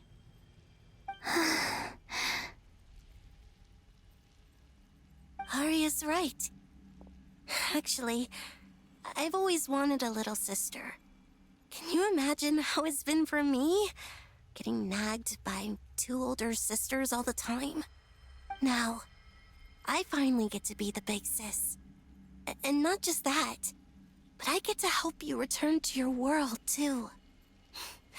How could I say no to that? Sonnet. Canon?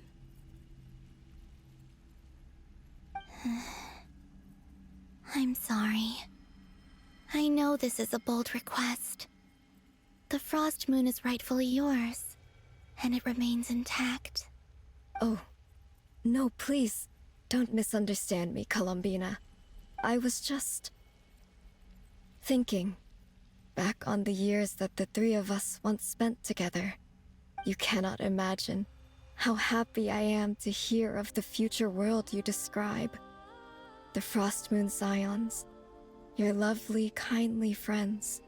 For the three of us, whose purpose in life was to maintain the peace in Teyvat. It is a great relief to know that the people of this world live in such an abundant future. If your plan can save them, and save Nodcry, I will gladly give you all that I can. Besides, the three of us have been together since the day we were born. I could never abandon them to live on alone without them.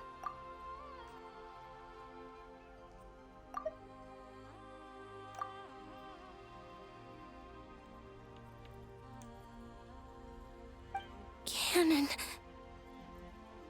Still, I do have one question I would like to ask you before we proceed.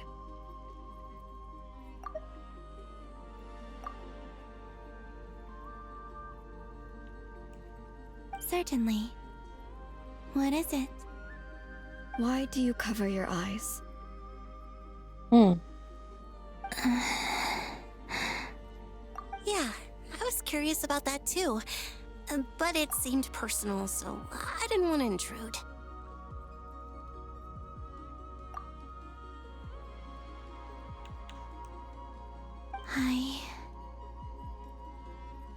There was a time when I refused to look upon the world. I believed it was full of nothing but lies and falsehoods. I wished to hide my feelings, seal my heart, until I could return to my true home. I see. Perhaps that decision saved you from ever having to see the false sky again. But at the same time, you likely missed out on many true and precious things, like the smiles on your friends' faces. Promise me this, Columbina. When you return to the future, open your eyes, take a look at the world around you, and see your friends.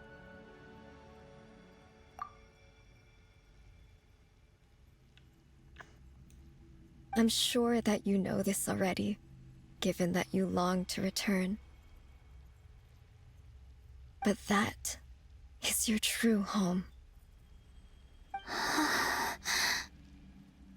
Give me your hand, Columbina. Aria, Sonnet, you too. Okay.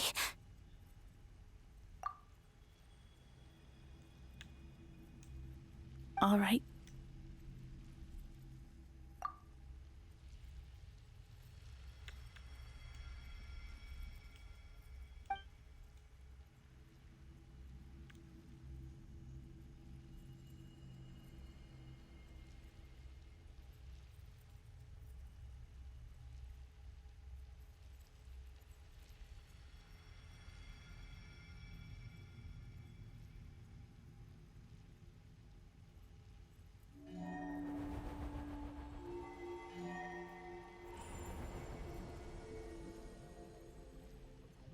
We once were the song sung for eternity, but now it is you who must continue to sing.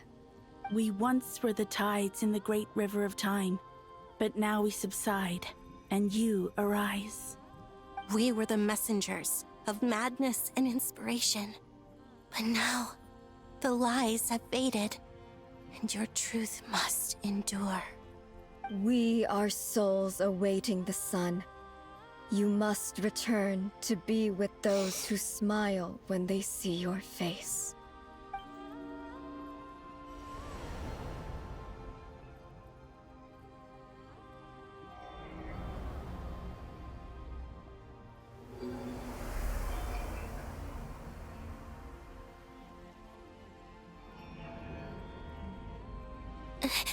Is it done? Yes. We have transferred the authority over all 3 moons to Columbina Hyposelenia.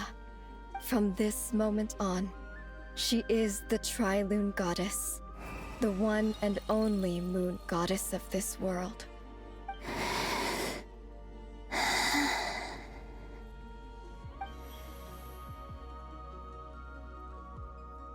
Thank you. Thank you, my sisters.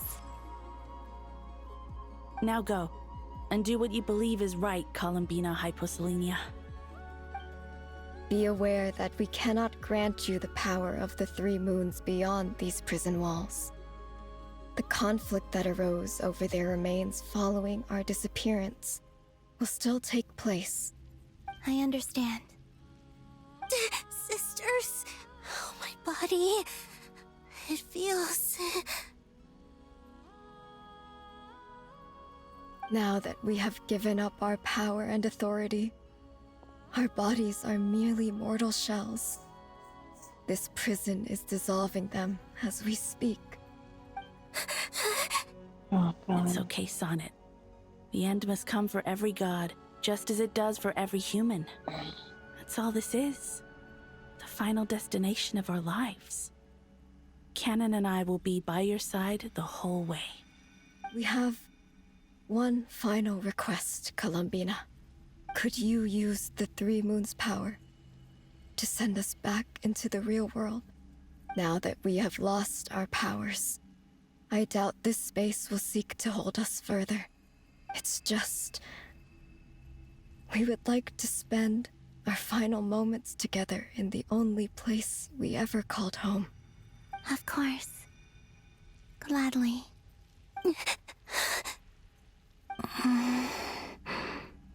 Sonnet? Yes? Don't... I wish I could tell her not to give in to the abyss. Not to be afraid. But is this really what I should say at this moment? Don't forget. I'm so glad to have a big sister like you.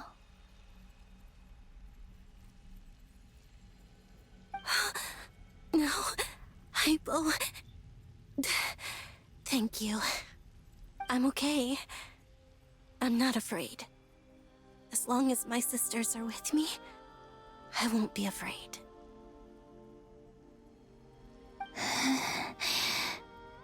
It looks like this is goodbye, sisters.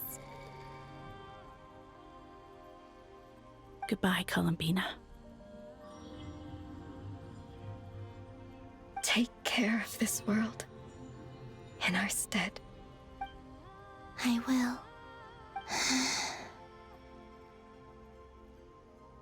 And now, it's time for me to bid farewell to my body, too. May it become the moonlight that keeps Nodcry company through the long years ahead. So this is why Nodcry was not always home to Kuvaki. It only appeared after I poured my body out upon this land, and only this land. Kuvaki responds to me because it is me, my body, answering the call of my soul. And the golden energy I've encountered on my way here was, in fact, that very soul, which I am about to leave here to guide me. Shit. O power Trilune, eternal moonlight. I, Columbina Hyposelenia, lay aside my body. Let it be cast into the dark night to illuminate the future. May it be a companion to all who dwell beneath the moon.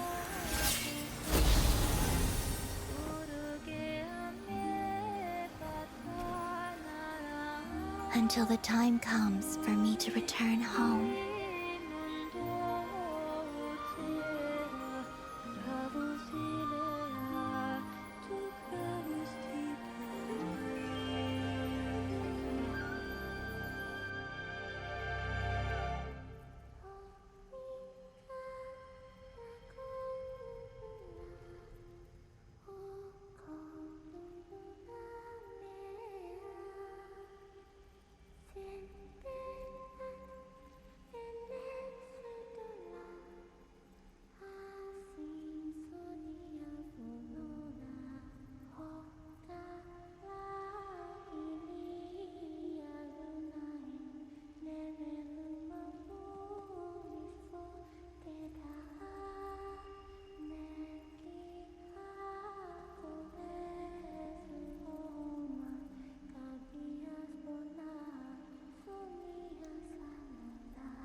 That was crazy! Were we even allowed to see that? Is anyone? Can you still see? How many fingers am I holding up? I see 2 fingers, and a look of sheer terror on your face. Truly astounding, Miss Nefer. Your eyes have glimpsed the very ends of the world, and yet they remain as sharp as ever. Or is the credit for this miracle due to Miss Lauma? It seems that even time itself is no match for your medical skills. Surely you jest, Mr. Flint. I suspect we have Columbina to thank. She must have realized the immense toll that the ritual would take and purposely set aside some of her power in the past to protect Nefer's eyes when this moment arrived. There is always a great price to pay for witnessing the truth, but it seems that this time, Columbina has shouldered that burden on our behalf. She chose the perfect method of getting a message to us. Though her eyes were always shut, she was clearly so perceptive. She knows us well. She knew exactly how we would think, and what we would try. Despite being separated by time and space, we're seeing the same possibilities and seizing the same opportunities. We still don't even know if she's okay right now. But as long as there's a chance we can do something, we'll fight to make it happen. We'll get you back somehow, Columbina.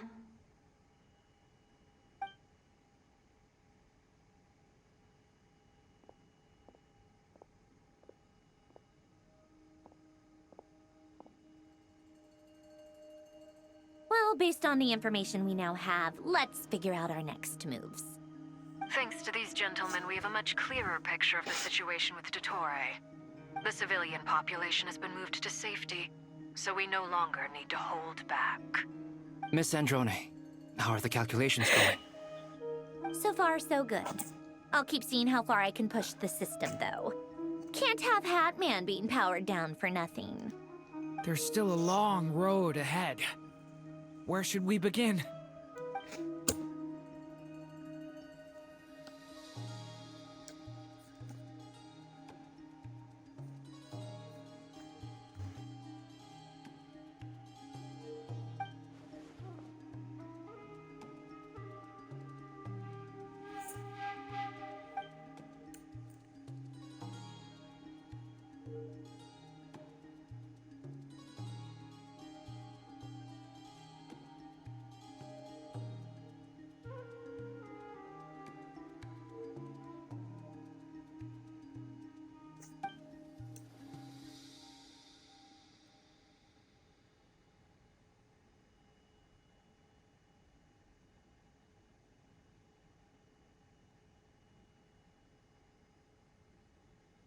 Our plan is clear.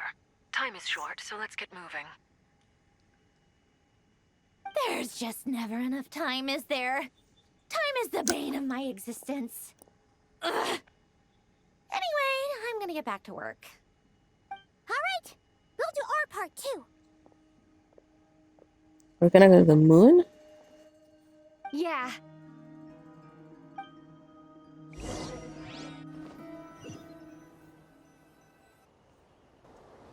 Albedo's theory says that elemental energy can dilute the light realm's power. But I'm no expert in building elemental defenses. Sounds like something out of the advanced elemental theory section of the library. Whew.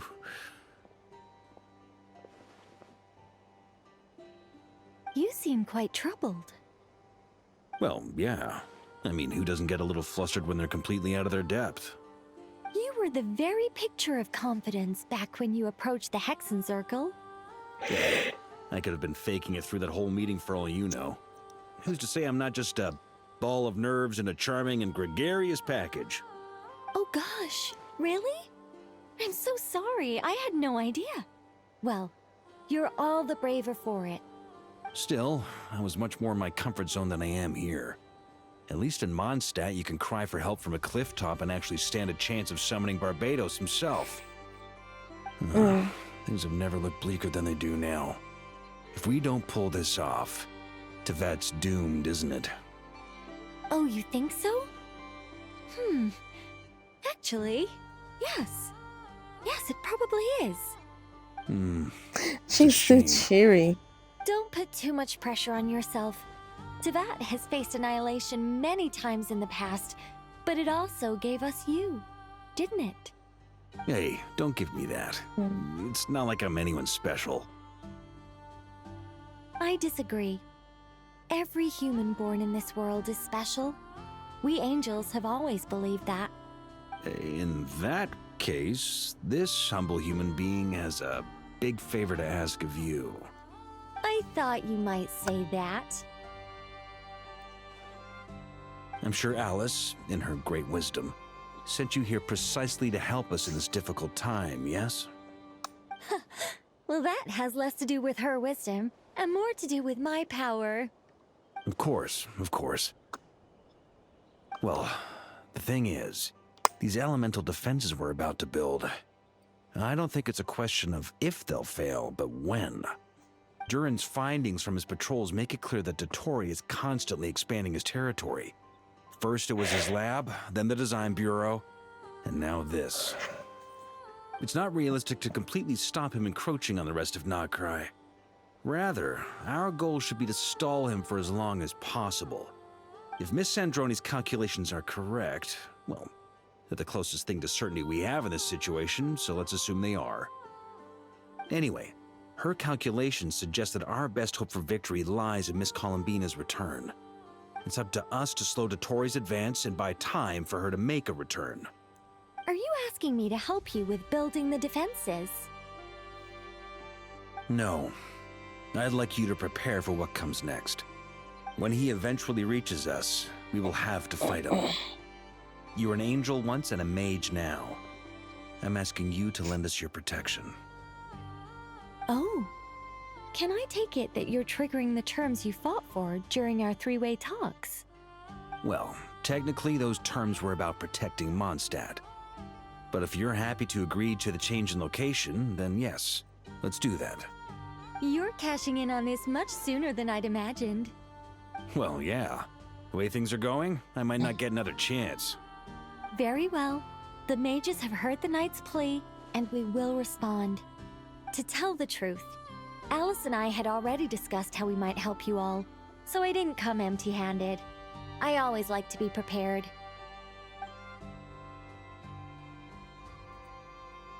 This is... wow. Yeah. This is great. Seriously, thank you. It's been many long years since I had a chance to dazzle humanity with a little divine intervention. To humbly serve as a reliable and responsible guide. Anyway, Knight of Boreas, please accept this gift in recognition of your great virtue. Go now. May the angel's blessing deliver you safely to your destination.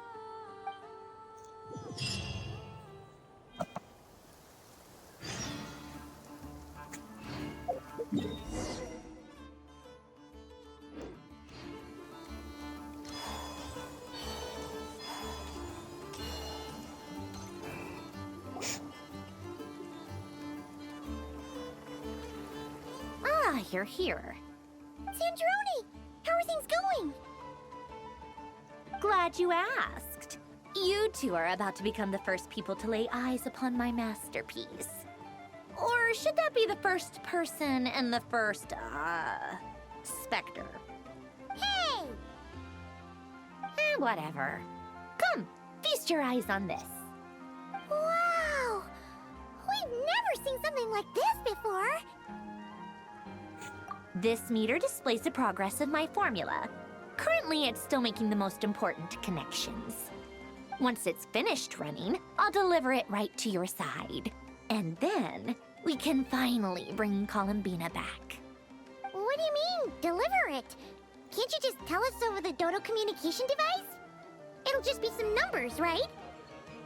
Ugh, you're such a greenhorn. This isn't the kind of formula you solve in math class. It's a highly complex algorithm capable of constructing a framework of rules. Ugh, whatever. We'll be here all day if I start trying to explain it. All you need to know is the formula must be completed before we can bring Columbina back. I'll share the data with you. Nicole's agreed to let me use her information channel, so we just need to use the Dodo communication device like so. And... there. Now you can check in on my progress. Wow! Look at that! You're amazing, Sandroni! About time you recognized my genius. Took you long enough. Anyway, that's all for me. You should check on the others if you have time. Make sure we don't have any weak links in the chain. That might sound harsh to you, but close supervision is a common practice in the Fatui. Not looking to catch anyone out. I just care about everything going smoothly. That's all. I'm kinda stuck here while the formula's running, so I need you to be my second pair of eyes in the meantime.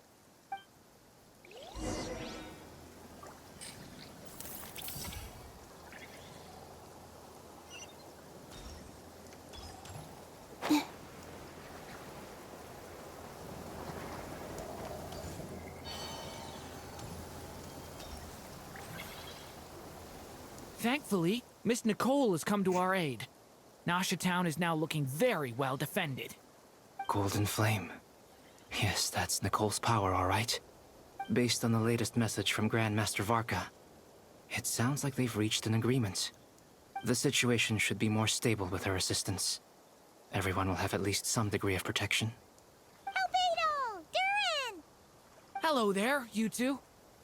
Are you well rested? That's good to hear.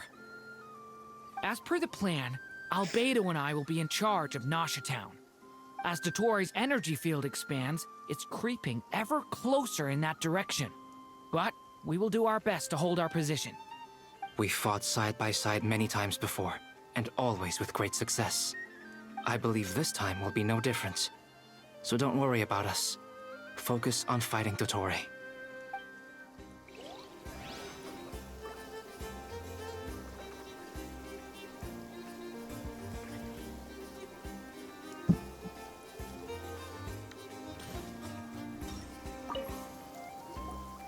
Traveler, Paimon, a pleasure to see you both. Plans! How's everything coming along? Fairly well, if I do say so myself. Personally, I am ready to confront Dottore head-on. Ooh, you sound much more serious than usual. To be honest, I am not usually fond of exercising my full strength. For one thing, it's hardly conducive to maintaining a low profile. Besides, I believe one should have the right to choose when to show their hand. I am conserving my strength until the moment of battle is upon us. Anything to boost our chances of victory. Seeing you get into the zone like this really puts Paimon at ease. Huh, Traveler? I consider it an honor to have your trust. Rest well.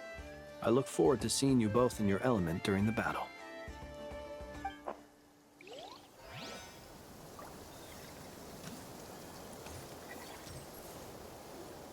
Yes, Miss Moonchanter? What are you staring at? You always address me in the strangest ways. Lady Moonchanter 1 minute, Miss Moonchanter the next. Yes, and? Are either of those incorrect? Not as such. It's just that I simply call you Nefer nowadays. Uh-huh. That's my name. What's your point? The point is I don't add any honorifics or titles. Meaning what? That maybe we're on friendlier terms now than we used to be. Is that how you see it? And I thought I was the one with eye damage. Paimon, Traveler. Just swinging by to check in on you. How are things going? Did you manage to get some rest? Don't worry about me. I won't slow us down. And I give my all to ensure our victory. Ah, yes. Allow me to give you two a quick checkup. Hold on. You're both in good shape. You're welcome. You'll have your work cut out for you in this battle against Dottore, so make sure to get some rest in first. Paimon will keep an eye on her. Don't you worry. I'm glad to hear it. Take good care of yourself, too, Paimon. Sure thing.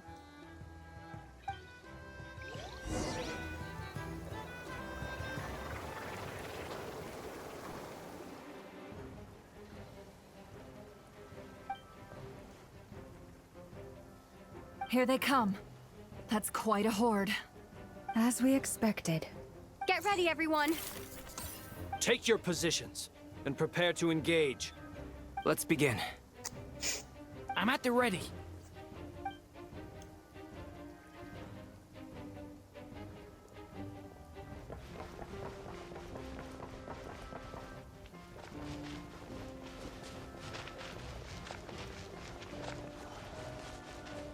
The way she's running.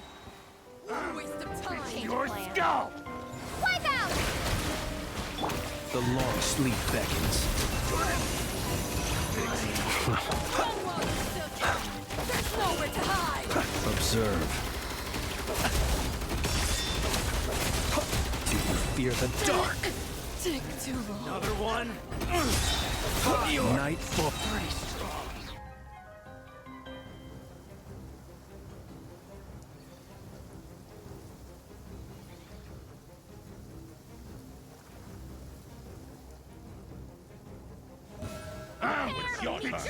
For the everlasting forest, leave this place.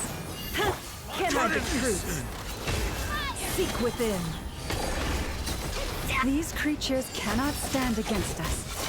No fighting talk. Just don't let your guard down. That goes without saying. I'm hardly the risk taker in this group.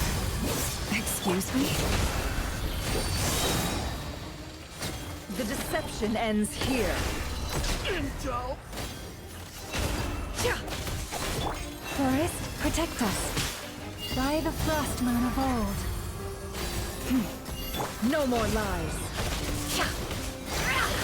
It all adds up. The mystery unravels.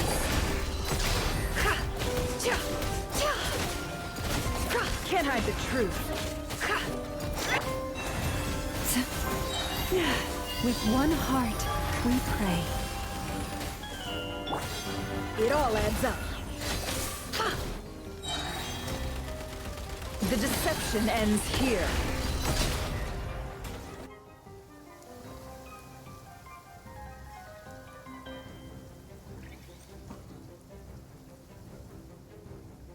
I can see his Dern, yes. Live! Moments of birth. Come into being. Stay back! Decay! That was easier than I thought. Naturally. What do you mean? That was so quick. Oh my god.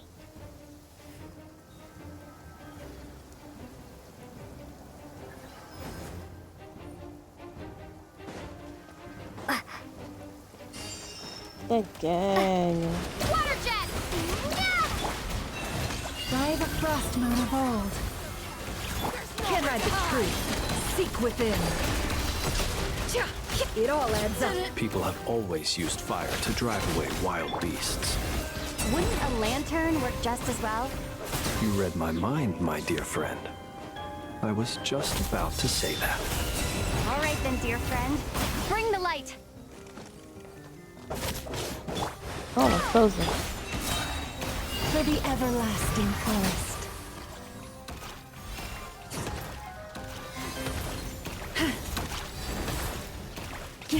No more lies. It all adds up. The mystery unravels. Close your eyes. Be silent.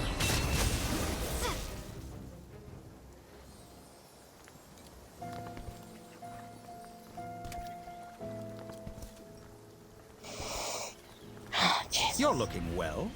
I trust you've had a good couple of days. Dottore. It's actually a good thing, in my view. If the subjects of my experiment were to die prematurely, it would throw quite a wrench in the works. And so, I must thank you all for your resilience. We are no longer on the same level, but you are nonetheless worthy of my respect. A creator god should be merciful and gracious after all. And in any case, it is only right that before I end your lives, the world is informed of the arrival of their new god.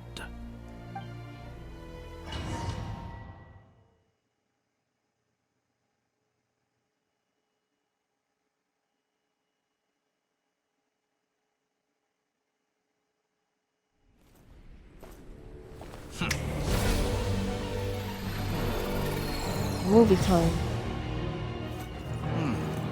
Heretic of the False Moon.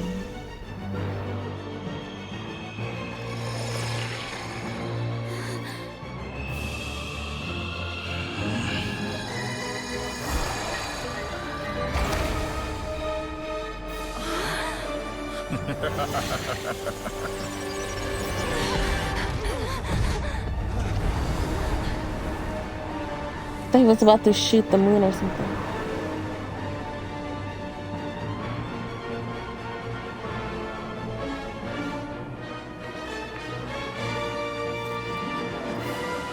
The experiment begins.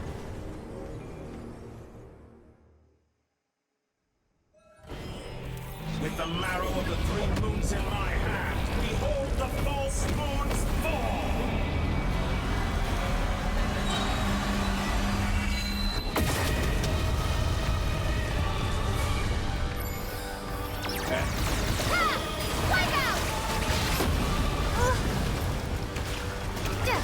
Be shackled! Water jet!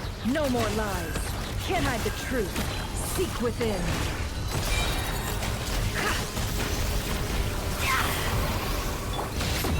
By the frost moon of old. Observe. Do you fear the dark? That's Be silent. not like it. Some results of value.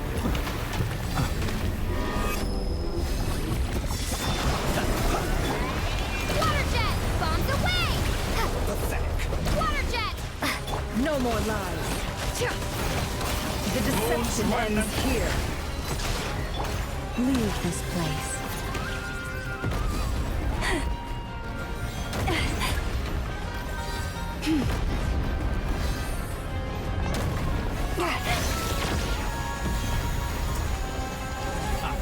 First, like an ant in my palm. Oh. I've been moved inside another space. And it's sealed off. Looking at the structure of it, it seems like Dottore intends to trap us here. There's no exit. Our endurance is about to be put to the test.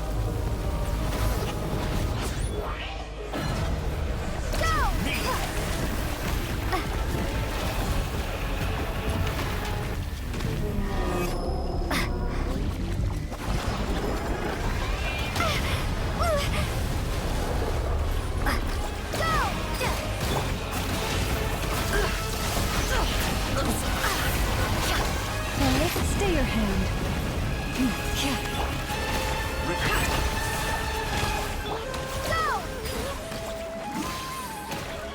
Water jet! Wipe out! With the marrow of the three moons in my hand, behold the false moons fall! You poor lost lamb. With one heart, we pray. Moon's remnants fall!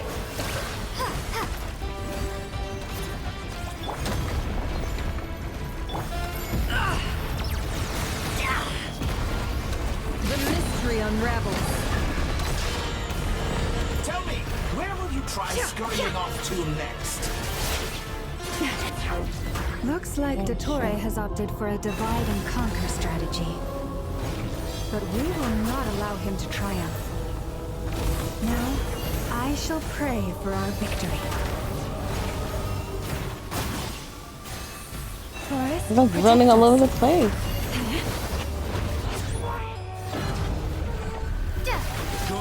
Keep it up. No I'm more still lies. collecting Can't hide the data. Such a truth. simple attack. You're already struck.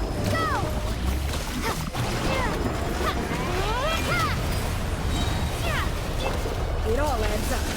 Seek within. Water jet! Bombs away!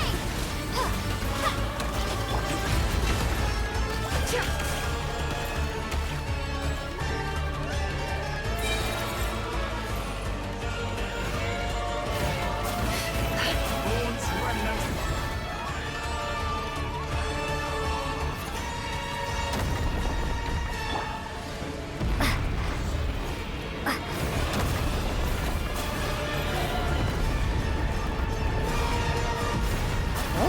Fucking on.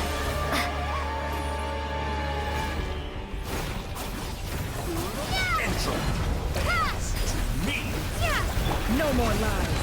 The mystery unravels. Can't hide the truth.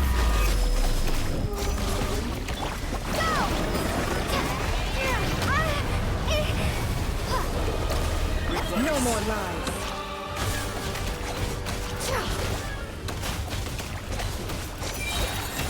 Seek within. Be annihilated. That which cannot stand against me. What's this supposed to be? A knockoff version of the space Columbina got trapped in? There really is no way out. We'll see about that, Dottore. The fuck am I supposed to do? My apologies. I had not intended to take your teammates from you. But you have a choice. Obey, and I can release them. An excellent deal, if you ask me. Won't you consider that?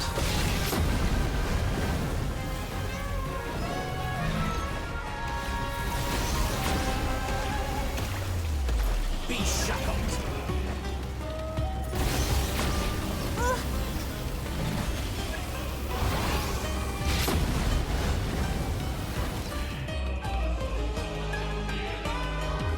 I'm aware you've been working on some little tricks to surprise me with, but it appears that none of them have come to fruition. My guess would be that you're trying to bring Columbina back. But then, where is Sandrone? Or are you trying to buy time for her? I always found their friendship to be a curious phenomenon. Two highly incongruent personalities, and yet they share a deep connection. Speaking of Columbina, I once saw her as like a younger sister. We got along quite amicably while she was with the VIII. But then one day she suddenly decided she would refuse to take part in any further experiments. To this day, I truly don't understand what I could have done to upset her so much. It's such a pity. Experiments. I could have had a sister, a family. But alas, she grew to dislike me. You're not fit to be family to her. That I can't deny. So many people, all obsessed with playing out the same tired old dramas. This world is rotten to the core. And then there's you. You had every opportunity to reach the right conclusion. The thought of killing you off like this? But I maintain that I approached you in good faith, so I will offer you another chance. Will you work with me? You have until I count to 10 to make your choice. 1, 2, 3. Not in a million years.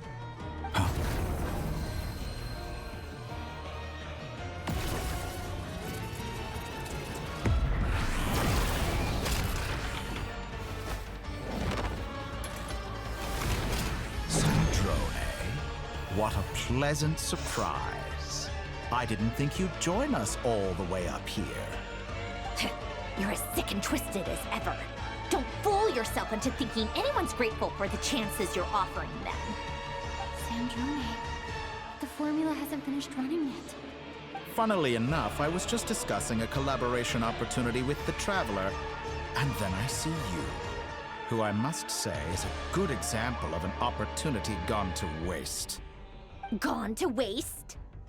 I said that everyone would get one chance, and you've used yours to march right back into the lion's den. So yes, it's an utterly wasted opportunity. And what makes you think I believe a word that comes out of your mouth? I was planning on disposing of your little formula after wrapping up more urgent business here. But since you've taken the trouble of serving it to me on a silver platter, I can simply bring it forward in the schedule.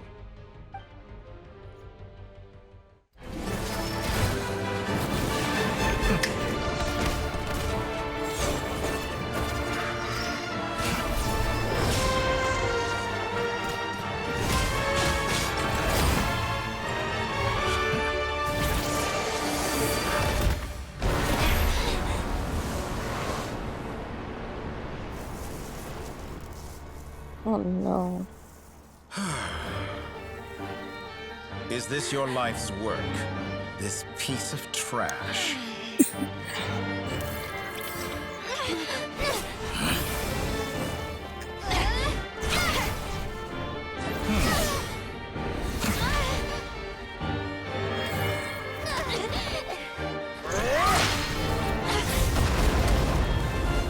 Varka. Hey, please show out. Your formula runs too slowly, Sandrone. You put your hope for success on others instead of fighting dirty. That is why you have failed. Now, whom should I slay first? Any volunteers? No one? How nice of you to leave the decision to me.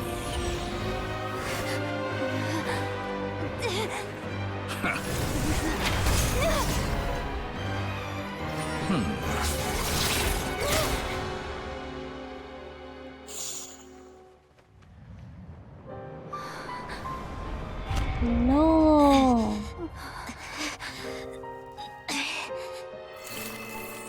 Oh, how unexpected. Sandrone, any last words for me, comrade?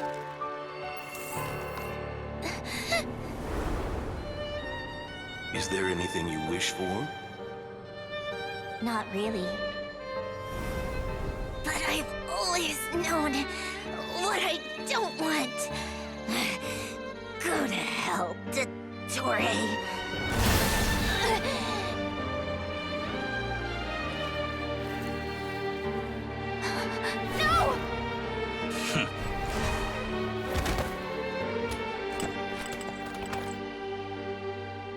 And now, you have failed.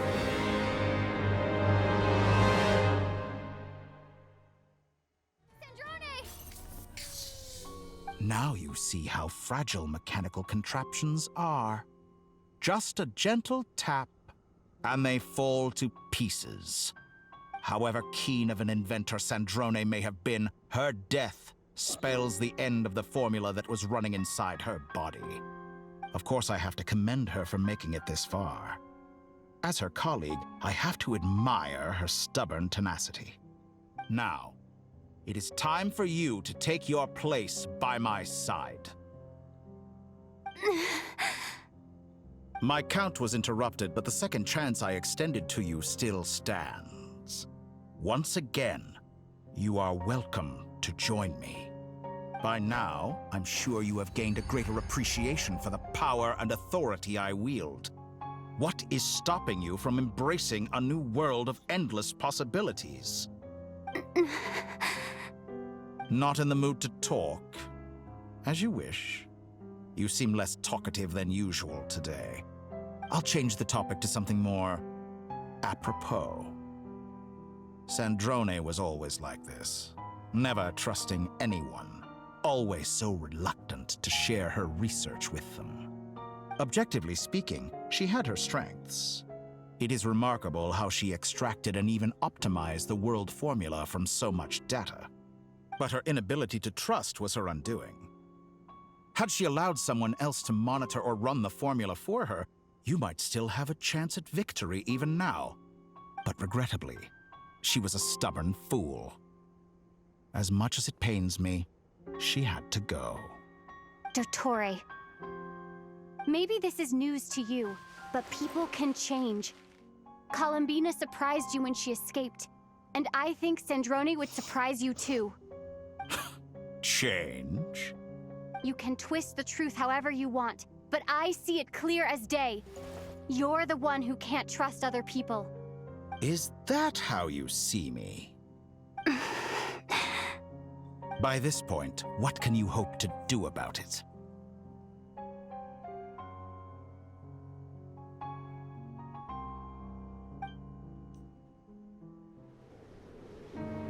It is pointless to fight on. You've already lost. Wrong. You can't win this, Dottore.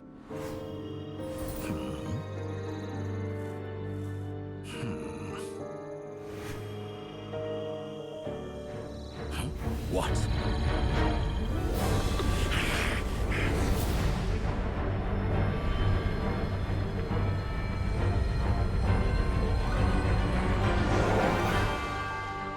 My formula can get us 90% of the way. It will connect you to Columbina. Then, I will bring the formula's output to the Traveler's side. For the last 10%, do whatever it takes. Just bring the moon down.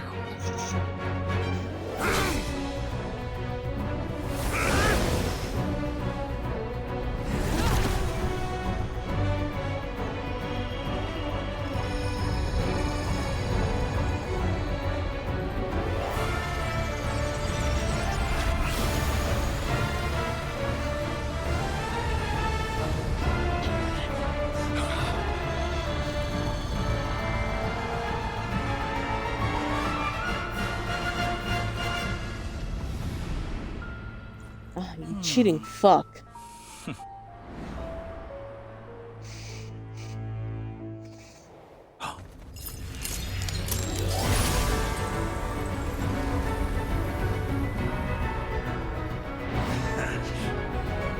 The moon will never be yours.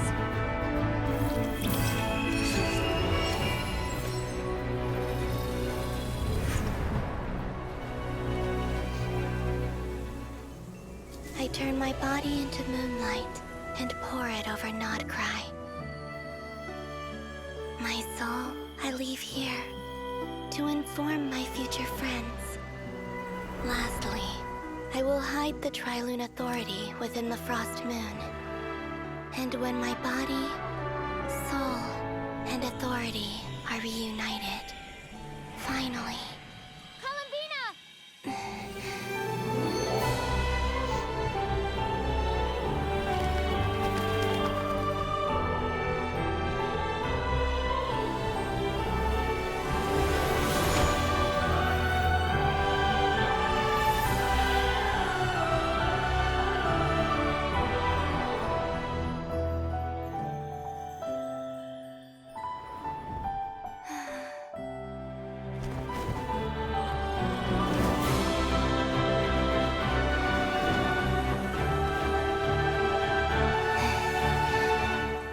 It's been too long. I'm back.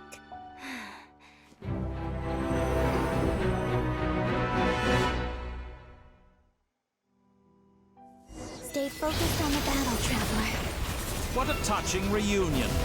Though I personally find myself repulsed by the sight of weaklings huddled together for war. Now, you're quite finished patting yourselves on the back. Show me how long you can struggle before you drown. Watch out, Columbina! He can manipulate space itself!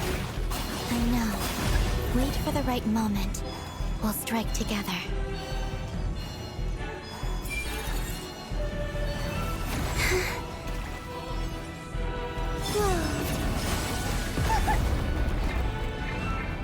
Entropy. Bombs away! Water jet!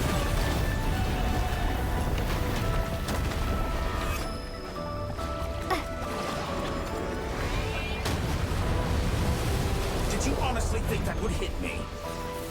Go! Such a simple attack, and you're already struggling.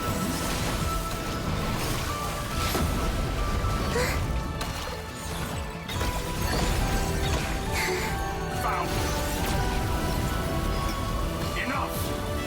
The first, like an ant in my palm. They make me switch.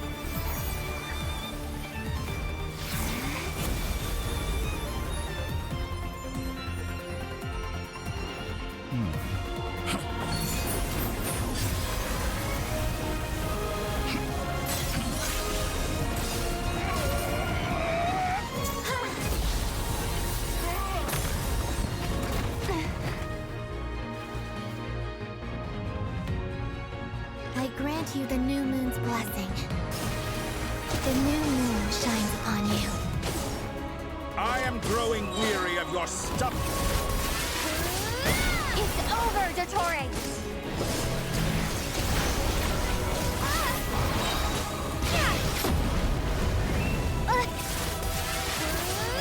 Time to pay for your heinous crime!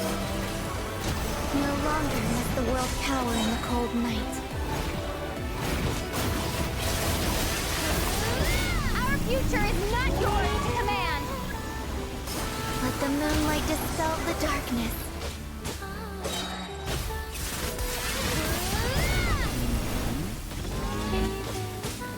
His health keeps going up. What the fuck? Has the moon.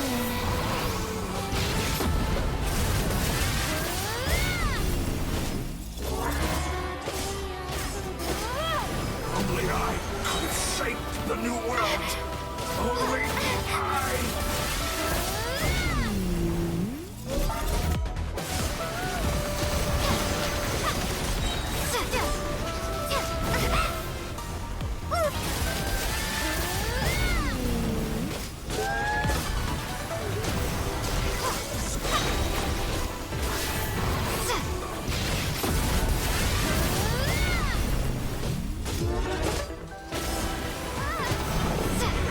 Could have shaped the new world. Only I.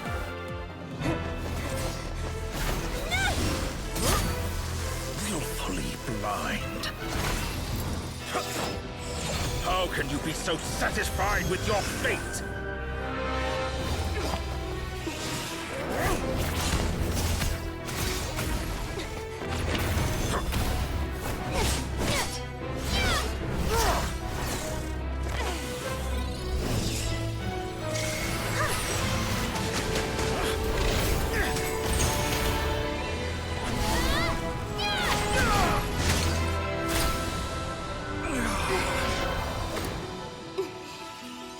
Snatched.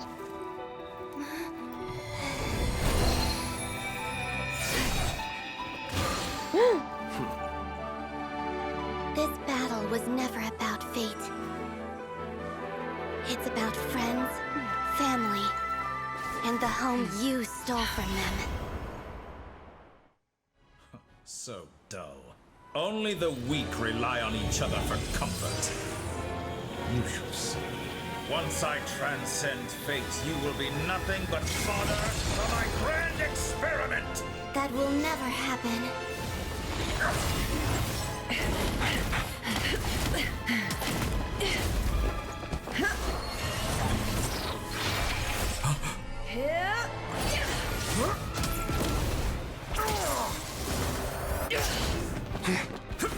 Sheesh.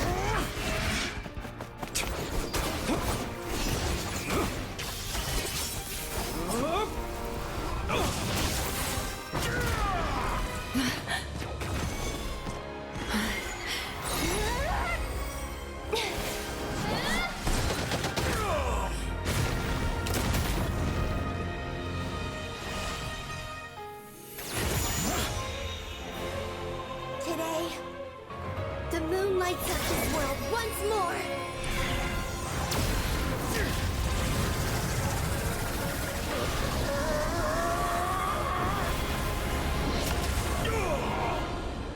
This loathsome world.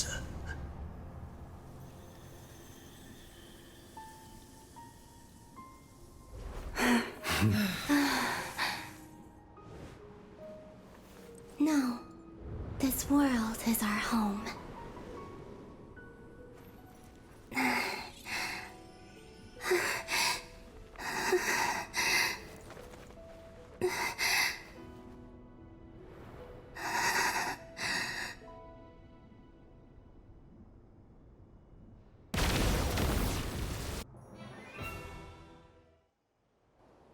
What was that?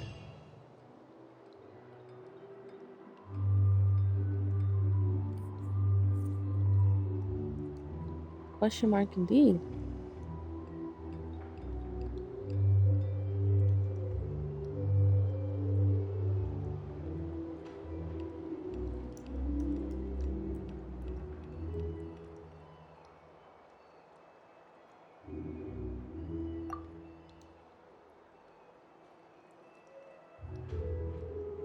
Controller.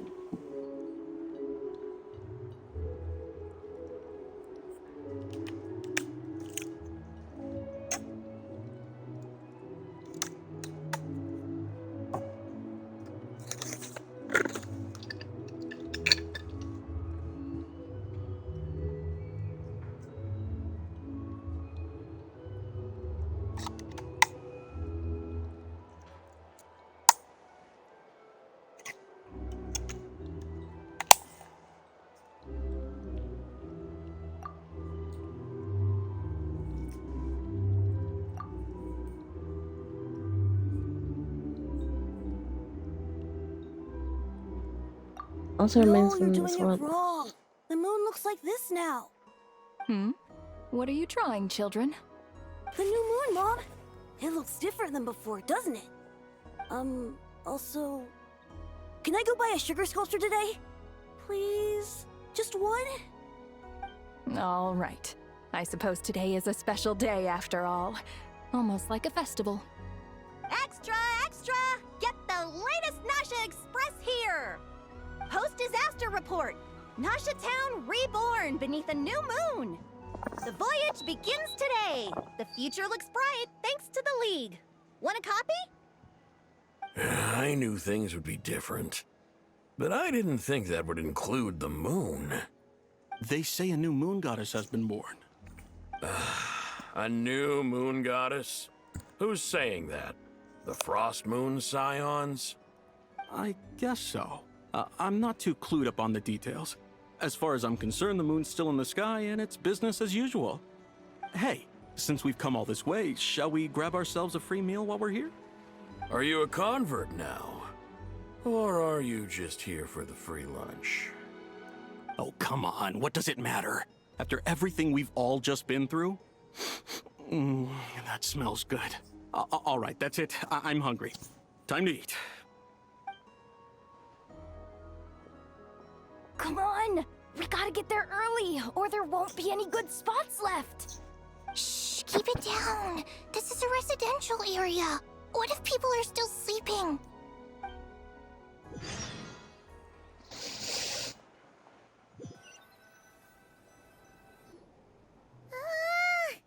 Why is it so noisy outside?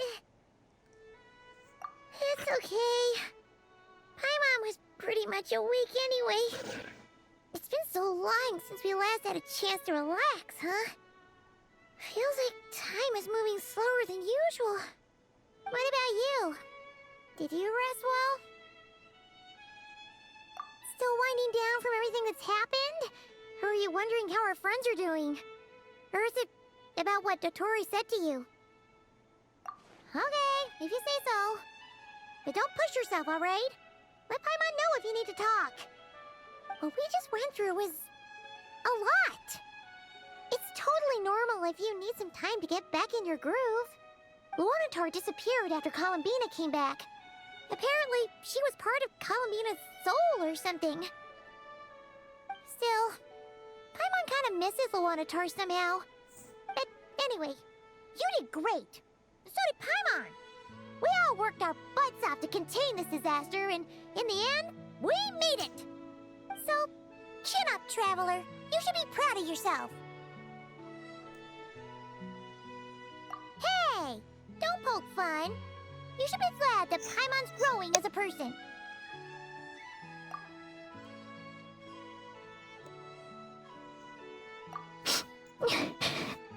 Paimon didn't think you'd mention it. You have no idea how anxious Paimon was. She was worried sick about you.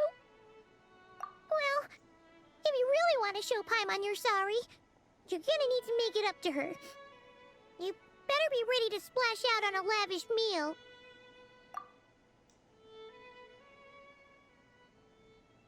Phew. Okay. Paimon's full now. Huh? Oh, well... Hey there, Traveler and Paimon! Good morning! Morning, Yehoda! Here for some breakfast? Oh, I've already eaten. Just need some water. I was mostly worried you might forget what day it was today. So, I came over to remind you. Paimon. Careful there, Paimon. Too much food will make you drowsy. Don't let anyone catch you hiding at the back and nodding off during the League meeting. You should probably be saying that to Aino. She's the baby of the group, if anyone. True. You know, I'm surprised that all these competing groups are actually coming together to try to solve things together. Definitely a first for Nodcry. Well, nothing like a region-wide calamity to bring people together. After that, Surely even the most self-interested people have to realize that going it alone isn't worth the risk, right? Try telling Boss Neff that. She's not exactly convinced that people are gonna get with the program. Really? But if she's so pessimistic about it, why'd she agree to be the Curatorium's representative in the league? Probably because even though Unity sounds like a pretty far-fetched idea, the benefits it would bring make it worth a shot. I think things will work out, though. I swear, Notcry feels like one big family now with everything that's happened. More than it used to, anyway. Kaimon's with you on that one. And it seems like plenty of other people agree, too. Just listen to the bustling streets. All right. Everyone's been rebuilding these last 2 weeks, and the evacuees have been coming back in droves. Life's slowly returning back to normal. Which means my workload's probably gonna shoot back up. Were you about to head out? There's still some time before the ceremony begins, you know. Yeah, we were gonna take a stroll around the square and say hi to some friends first. Sounds good. See you later then.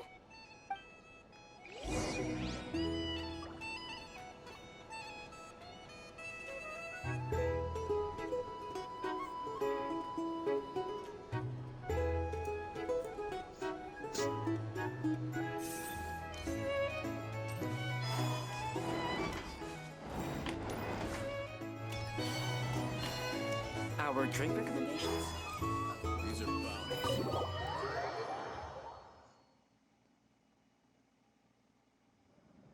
Please accept today's boon. Have a nice day. Are Paimon's eyes deceiving her? Or is that Inefa handing out food for the Frost Moon Scions? Hello there. Would you like a feast of the moon along with some snacks of the day? So, what's new, Inefa? It was only a few days ago when we last saw you, but it looks like you've joined the Frost Moon Scions in that time. And I know too? What are you talking about, Paimon? We're just here to help, duh. In the wake of the disaster, it's all hands on deck. We responded to Lama's request for support. At times like these, the smallest good deed can inspire others and help them through the hard days ahead. And we're using eggs and heating tubes to make that a reality. In true Kromkake Craft Shop style! Enough! Did you hear that? The Traveler said I did good. The Traveler! That's because it's true, I know. Proposal. If you can resist eating today's dessert, I will provide you with compliments, too. No way! Well, that proposal got shot down quickly. I need something to get me through the hard times too, you know. Mom! Yes, dear. Go right ahead. Excuse me. Could I take a photo with the robot lady? She helped us get safely out of Notcry, and she helped us get back home too. She's the best. Of course she is!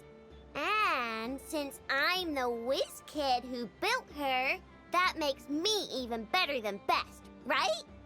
But you stole my snacks though. Oops. Shall we move to the open space near the center? The view there is better. Thank you! Aren't you the better pick for this job, Flint? You underestimate yourself yet again, Master Ilua. Not at all. I rarely come by Nasha Town. I don't know any of the big shots here. All in good time. Socializing is a step-by-step journey. But you're much further ahead on that road, aren't you? You're not seeing the full picture. You know the truth now. My friends do not understand my habits. There is no question about it. The Lightkeepers need a representative in the League. Someone who is upright, cares about other people, and can realize their self-worth through group action. You say it like you wouldn't make the cut. I am most flattered that you think I would. Sigh a little less, Master Ilua, and have more faith in yourself. All the Lightkeepers agree that you're a very promising young man. That is precisely why Starshin and Nikita felt safe delegating such important work to you. I'm sure we all also agree that we would sooner die of dehydration than manage to wrangle anything out of you in a discussion.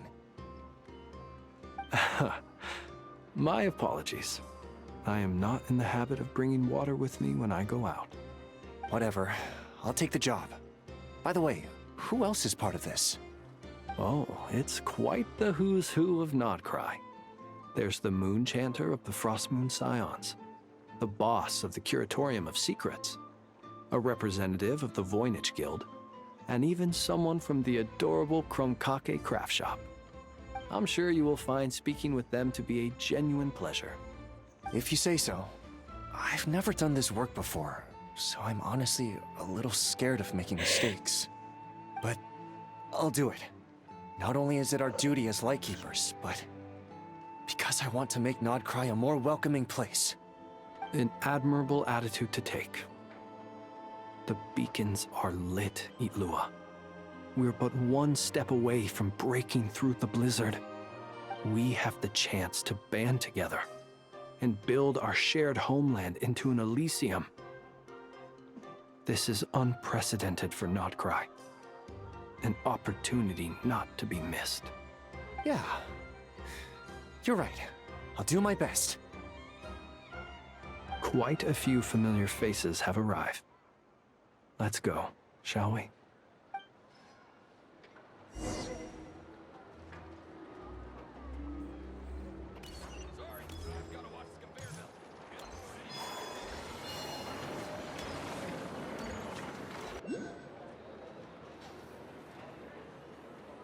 Wow! Everyone's here! You seem well rested. I know no one's asked, but I'm sure you all want to know, so let me just say, we're doing great. Thanks.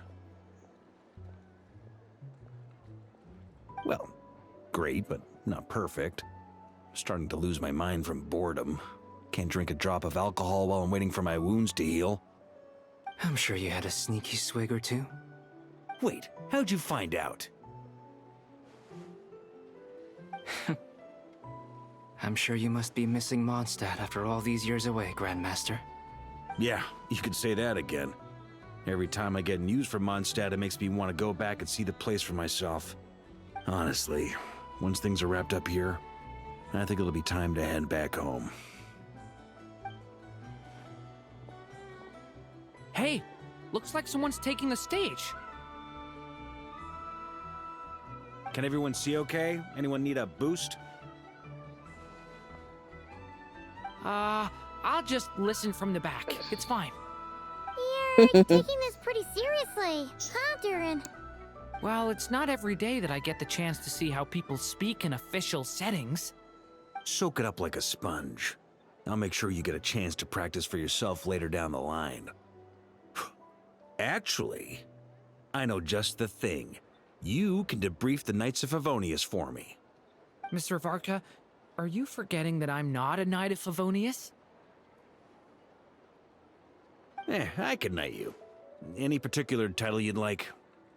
Is he joking? I really can't tell.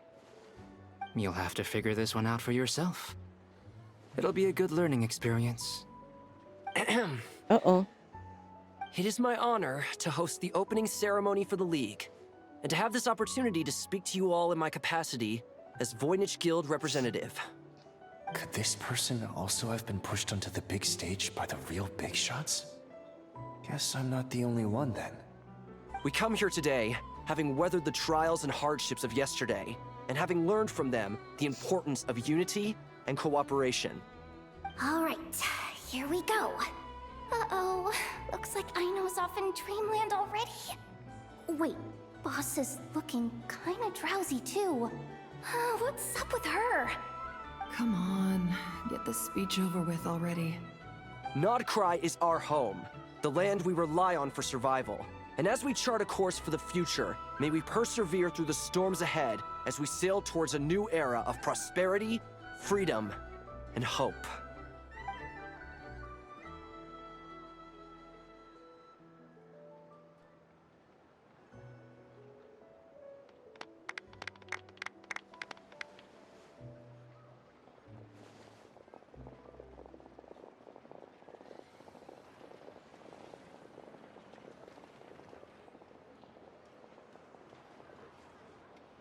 Looks like we'll have more opportunities to visit each other going forward.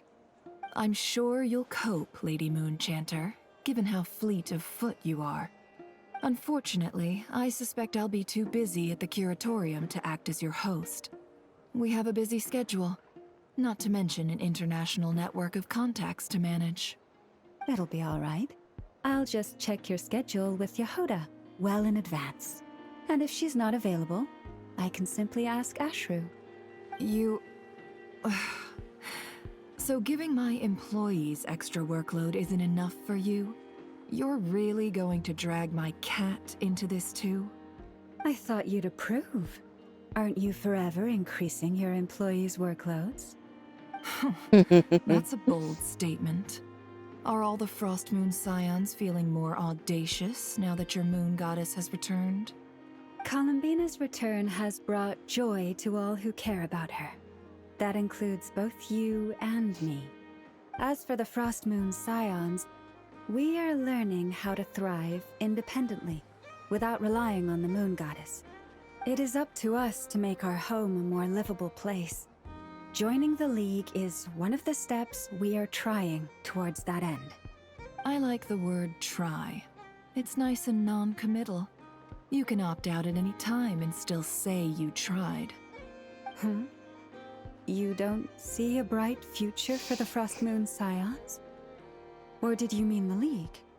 I'm just not as optimistic as you. The Frost Moon Scions should count themselves lucky that they have a leader as stubborn and enterprising as you. But Nod Cry's a big place, with all kinds of people. Most of them don't enjoy answering to a leader, or even listening to reason. Well, that's where you and your methods come in. Unless the Curatorium of Secrets is only here for appearances. For now, yes.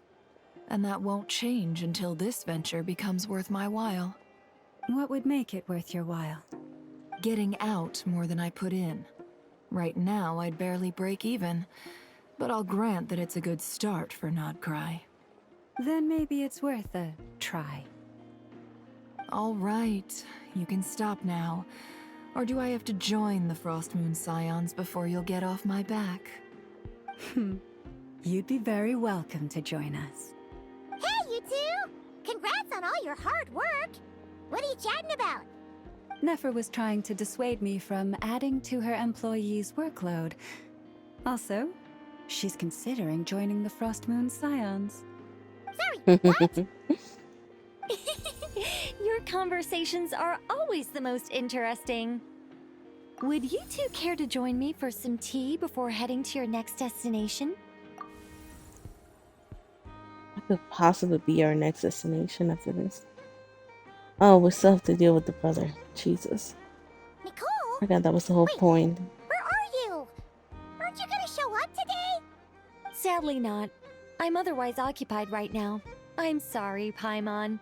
I can hear how disappointed you are. If it's any consolation, let me say that how things appear on the surface is a far cry from what they are at their core. Perhaps you'll feel better if you focus on the fact you have a special line of communication with the great mage herself. Okay? Has something happened? No, or not yet, anyway. Well, that's not ominous at all. Not for the time being.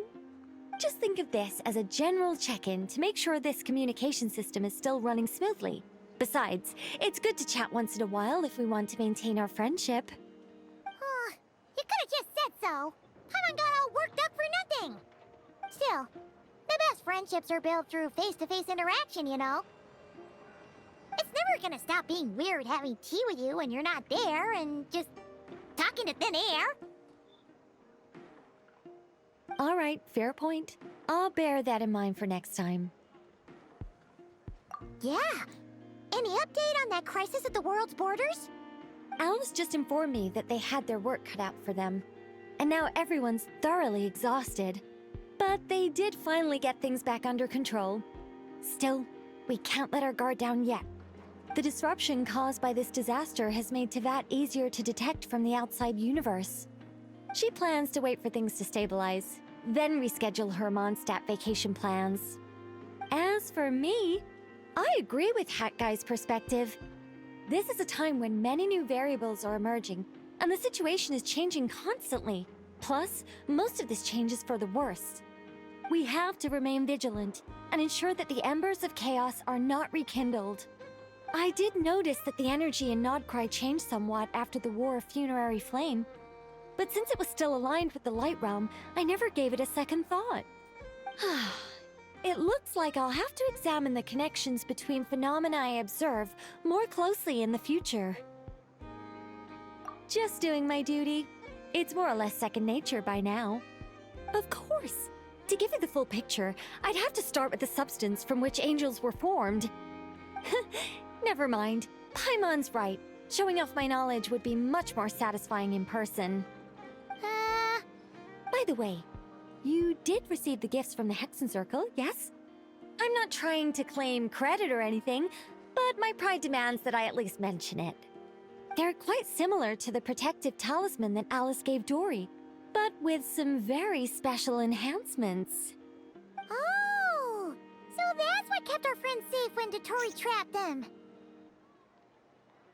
Indeed. We went to great lengths to make sure they were invisible to his eyes. I'm so happy they came in handy. Still, not fishing for gratitude, by the way.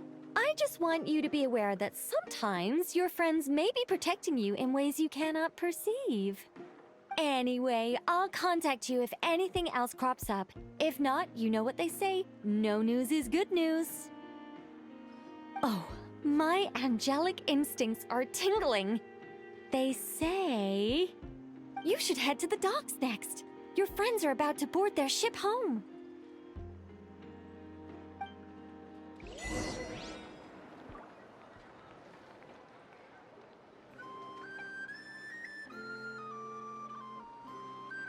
Nothing warms the soul like piping hot food.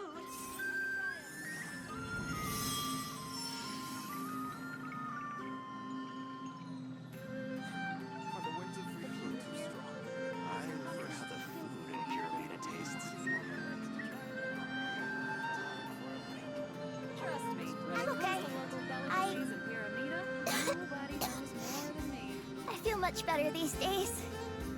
Nothing warms the soul like piping hot food.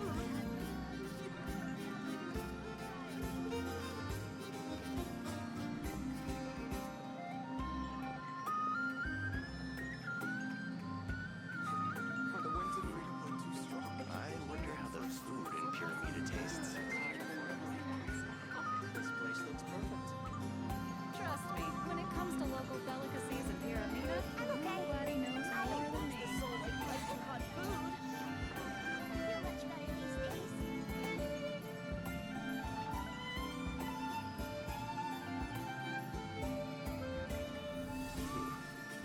I wonder how the food in Pyramida tastes. Are the winds of freedom blow too strong? We're in for a storm. Trust me, when it comes to local delicacies in Pyramida, nobody knows more than me. Nothing warms the soul like piping hot food. I'm okay. I feel much better these days. I wonder how the food in Pyramida tastes. Are the winds of freedom blow too strong? We're in for a storm. Would you like to go moon gazing? You can sit in my rocking chair and admire the view. Or we could go to the moon and gaze down at Tevat. Whatever you prefer. Nobody knows more than me. Nothing warms the soul like piping hot food. I wonder how the food in Pyramida tastes. I feel much better these days.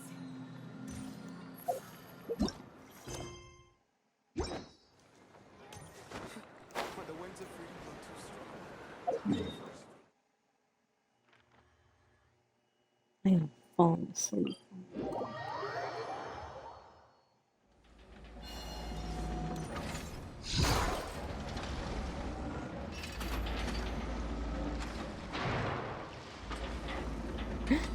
Your guy. here. He's fine.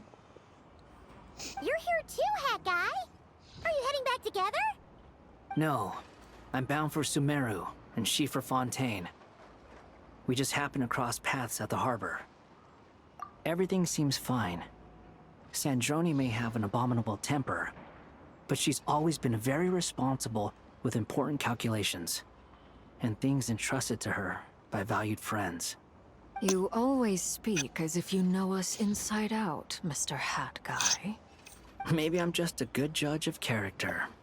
I certainly hope that's all there is to it. Regardless, you Oh. have been a significant help in this matter. For that, you have my gratitude.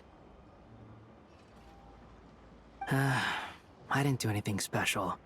Sandrone's the one who completed a seemingly impossible formula and turned the tide of the entire battle, even giving her life in the process. She's the one we should be thanking. Even we were unaware that Sandrone had hidden the real formula inside Polonia's body. She managed to fool Dottore into thinking the formula was running in her system by installing an identical-looking decoy within her. She probably realized that she didn't have the strength to stop Dottore. But this way, she could at least get him to lower his guard. She always worked like that. Always had a backup plan.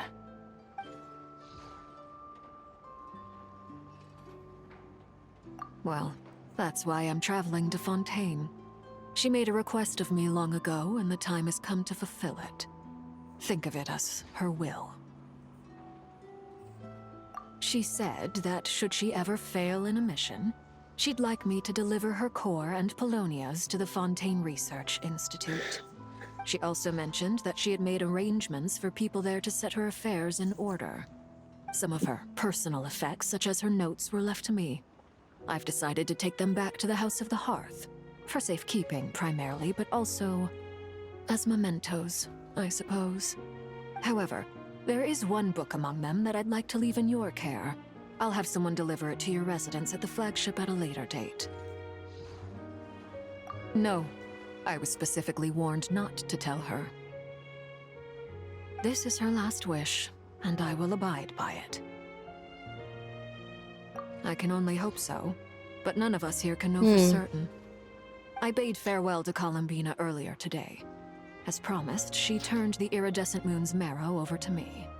She spent a long time with Sandrone's body, saying her goodbyes. Oh, is she alright? Sandrone's passing has left a great wound in all of our hearts. It will take time to heal, but Columbina surprised me. She offered me some words of comfort before I departed. Despite being grief-stricken herself, she showed an awareness of the feelings of others around her. She never used to act like this. Clearly, she has grown. And I suspect that we have you to thank for much of the change we are seeing in her.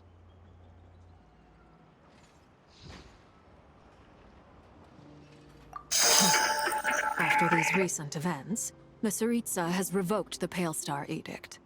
Snezhnaya now realizes that the arrest warrant for Columbina was just a ploy by Dottore, who coveted her powers. I shall return to Nodcry to see her as soon as I find the time.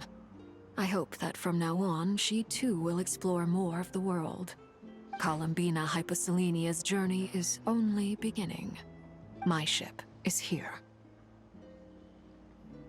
Traveler, Paimon, we shall meet again. You too, Hat Guy. What are you still bumming around for? Isn't Columbina waiting for you? I thought today was the day you'd agreed with her to go find out the truth about your sibling.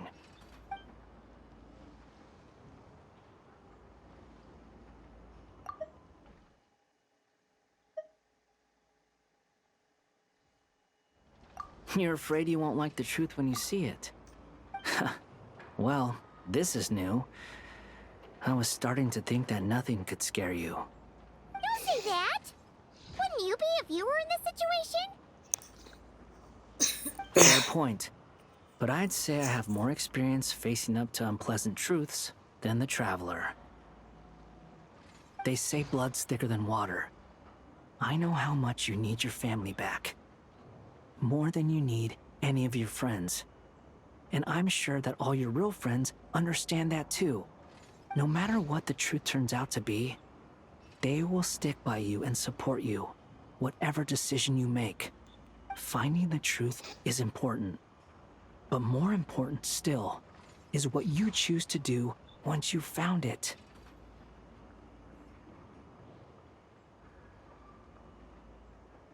At least, that's the life lesson I've learned from my experience, grappling with the truth.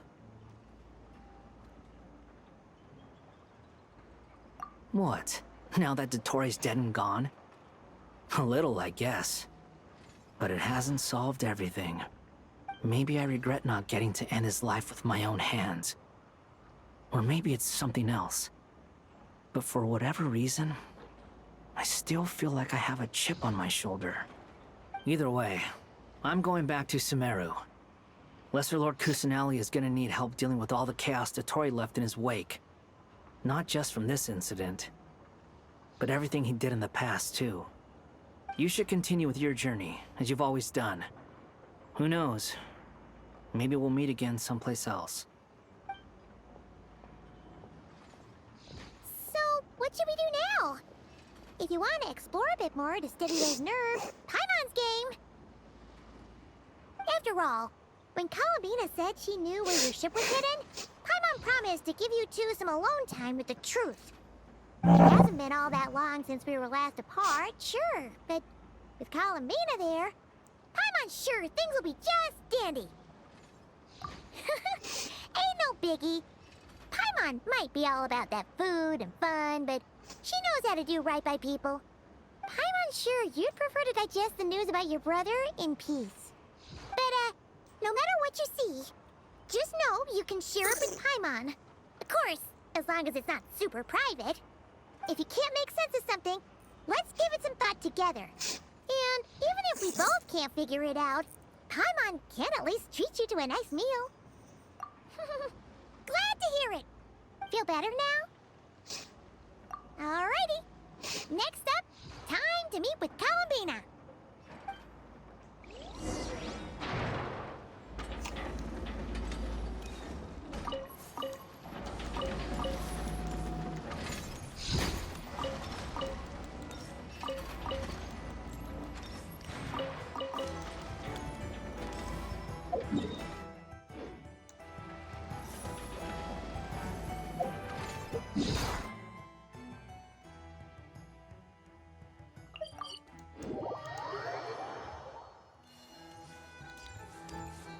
Ad Astra.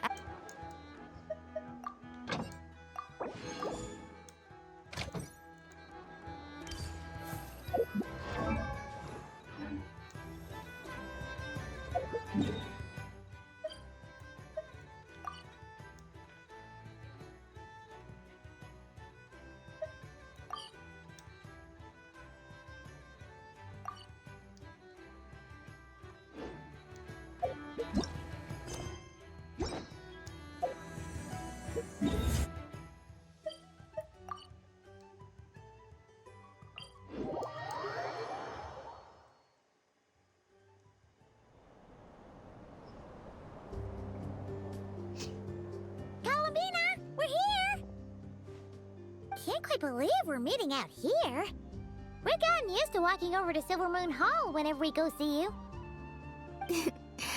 Well, you're still welcome to go there whenever you want to see me. It's just, now that it's all over, I've decided to make some changes. Try and fit in with the Frost Moon Scions, like Lama suggested. The older generation are still timid around me. They don't dare get too close, and they bow their heads when I walk by. But things are much better with the children. I see more curiosity in their eyes. Hopefully, by the time the next Moon Prayer Night comes around, I can enjoy the festival with them as myself, without having to pretend that I'm only dressed up as the Moon Goddess. You'll do fine, Columbina. Paimon's sure they'll realize you're super nice once they get to know you better. You really think so? When we first met, you thought I was a little up in the clouds. We were just starting out then, come on! So Lama told you, huh? I'm only teasing. I know that I have you to thank for pulling me back down to solid ground. It feels good to finally stand firm on the earth where I was born. Oh, that's great!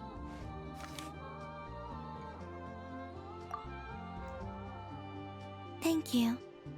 I'll make sure not to lose it this time. Well then, are you ready? Ether, what happened to our spaceship back then? Why did you leave? It's time to learn the truth at last. I'm ready as I'll ever be. Good. Then let me open the way for you.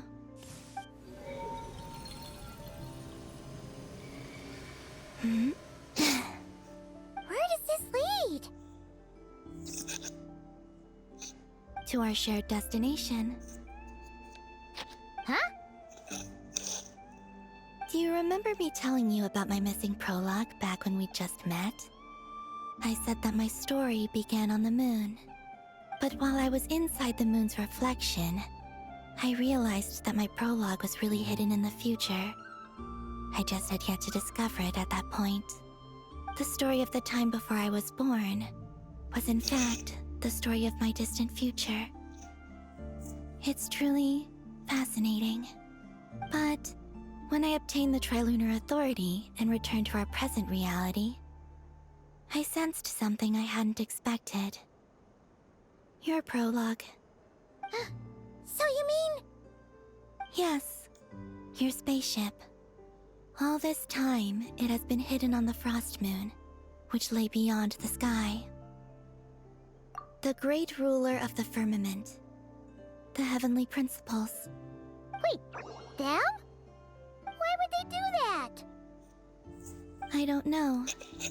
Perhaps your ship contains something that is incompatible with Tevat. Or something that cannot be known. Oh, did I pick a bad time to say this? I know it must have been hard to work up the courage to do this.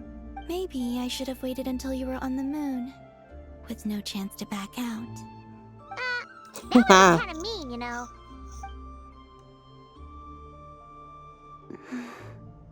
Take me there. Oh? Whatever is hiding in that ship, it belongs to me and Ether. Those memories belong to us. No one else has the right to decide whether I should or shouldn't know about it. Not even the heavenly principles. Very well. Then let's go. You two take care, alright? And don't forget to come back soon! Rest assured, Paimon. We will. Traveler, after you. Thinking about the story that we'll find hidden on the moon? Yes. And hoping that it has a happy ending. Stories like that don't exist, you know? You don't believe in happy endings? I don't believe in endings.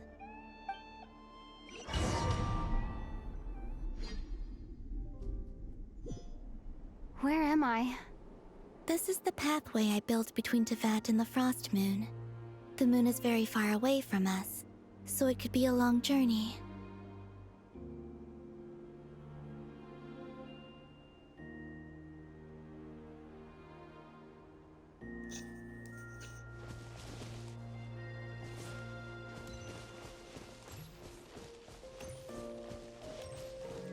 After I obtained the Trilunar Authority, I unwittingly saw past events from many of my friends' lives. One was Lauma. She was so young when they chose her to be the Moon Chanter. From then on, the Frost Moon Scions looked to her to bring messages from their goddess. But, for better or worse, I had left Hisi Island before she was ever born. It was not until much, much later that she met me. I think it's for the best. Because of the way things turned out, you had the opportunity to become friends. You're right, in that sense. I think we were both very lucky.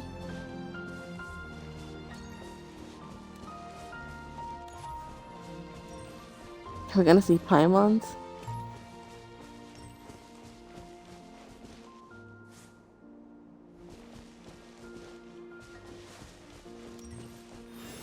Oh, and about that mage, Nicole. I only recently learned that she has lived in VIII since the time of the Three Moon Sisters. The moon goddesses always had a good relationship with the angels. I suppose our friendship continues that tradition.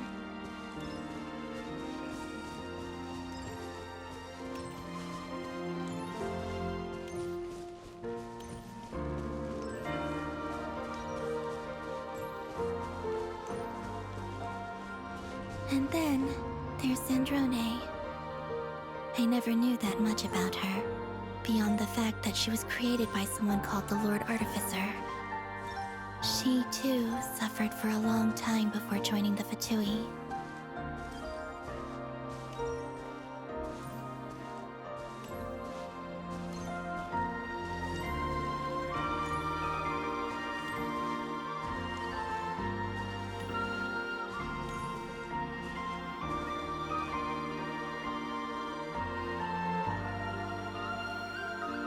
How I wish I could talk to her again.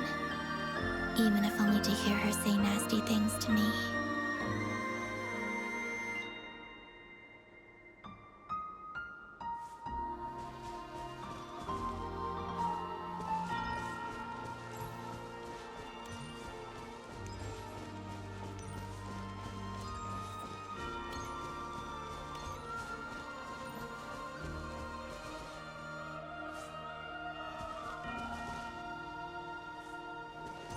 Also, I saw your sibling's story.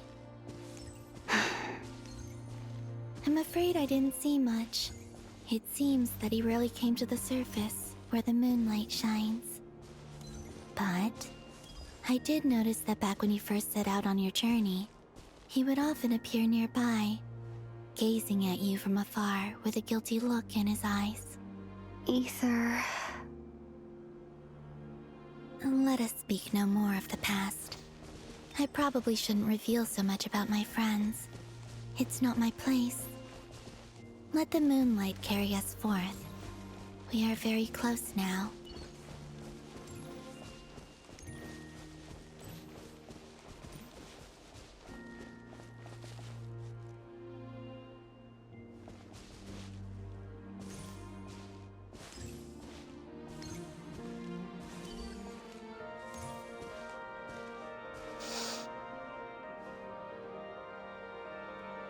After this, I'd like to bring some Kuhenki to the moon as well. If they're willing, of course. What about your other friends? Will you bring them to visit too? Certainly. But I'll need to tidy the place up first. This home hasn't received any guests in a long, long time.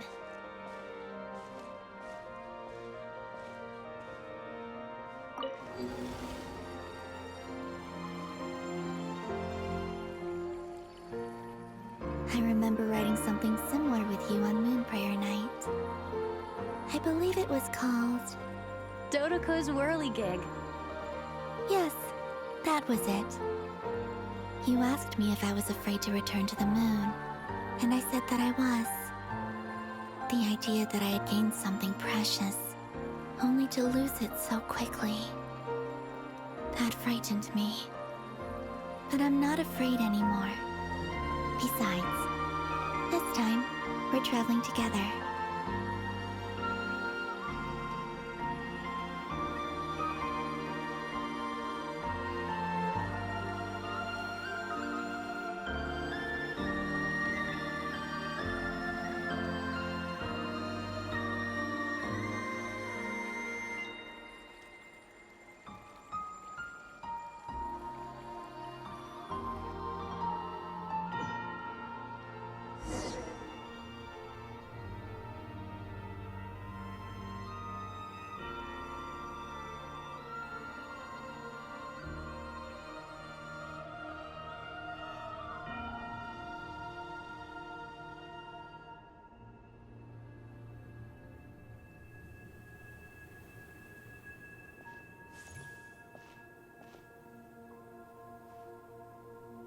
We're here.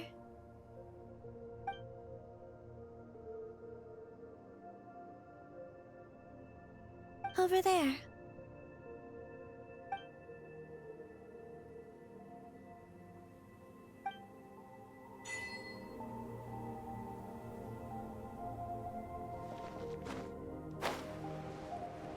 I was gonna say we're gonna have a super jump.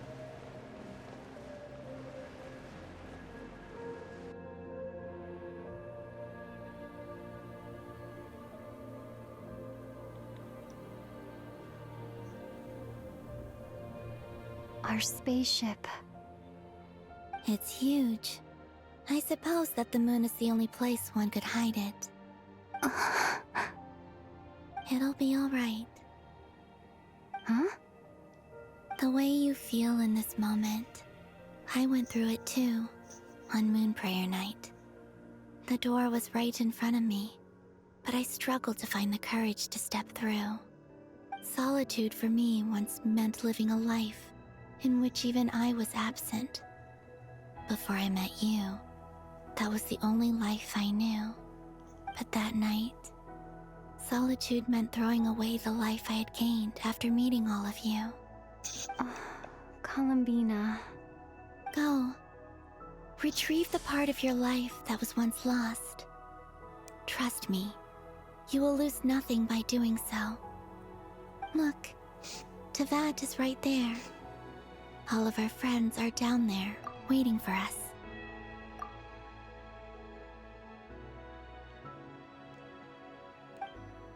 You're right. Thanks, Columbina.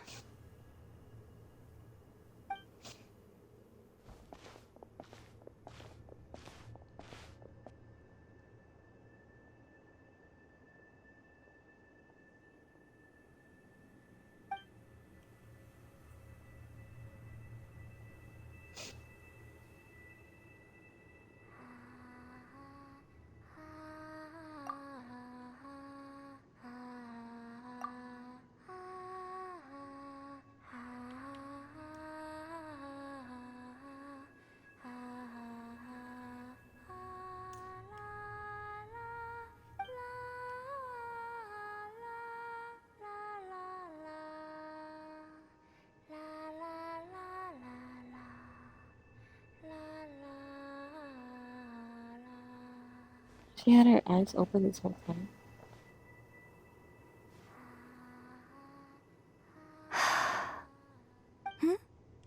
Finished? Yeah. Why did you take your eye mask off? Well, since my return, I've decided to take more opportunities to see the world with my own eyes. Besides, I've always wondered how Teyvat looks from the moon.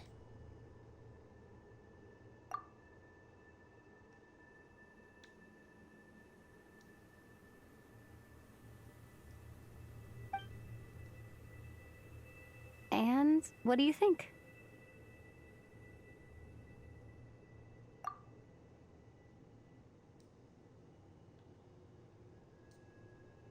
It's beautiful. I could spend a whole day here just gazing at it. What about you? What do you think of the truth you found?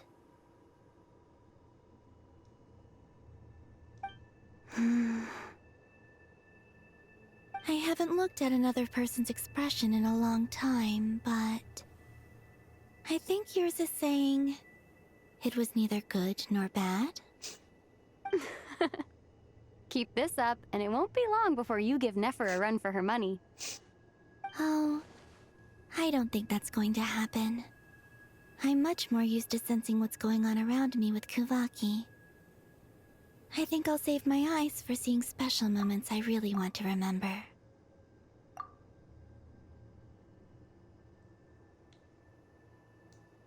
I read the spaceship's flight logs. I always assumed that this was my first time in Teyvat. I thought that Ether and I must have been hibernating in space for centuries on end. But the logs show that our spaceship flew over the skies of Teyvat once before. A long, long time ago. Flew over? So you didn't land? No. The ship barely came to a stop before flying on again. After that, it continued traveling through space for a long time. Some of the data is corrupted, but I suspect that it kept flying for thousands of years. It was only after that that the ship made a forced landing in Nodcry. So I'm guessing while they were flying, he hopped off. She kept flying, and then the spaceship went down. And that's when you see him getting her? When Ether found me, he came from outside the ship. Could this There you mean that go. he left the ship long before I did? Maybe even during our first pass over to Vat? But why? Are you alright? Yes. No. I can feel that the truth is coming together, one small piece at a time. I remember Ether telling me that when he first arrived in Conria, he could not recall the past. So this might be something that even he doesn't know. Here, I made some space for you. Your mind must be racing, and this seems like the perfect place to relax and clear your head. Oh, wait, there's one more thing. What is it? Wait here a moment.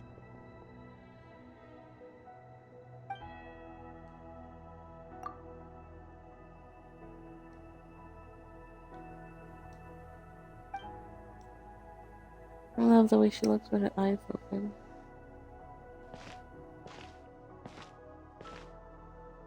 Hey, Columbina.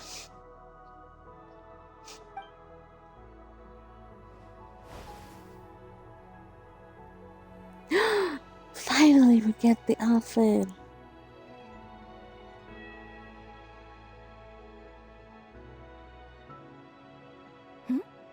Is that a new outfit? An old one, technically. It's been in a cabinet inside the ship this whole time. It's a matching pair with Ether's. He always liked this set more.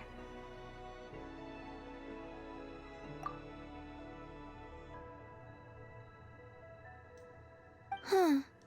I don't think there's a huge difference. Really? Yes.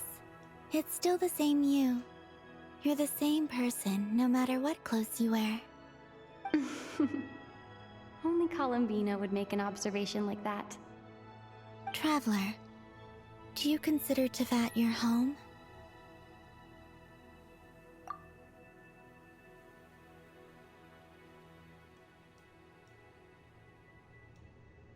Home is wherever Ether is.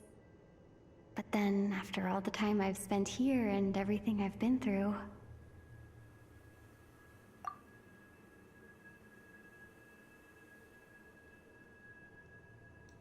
Yes, I'd say it's my home.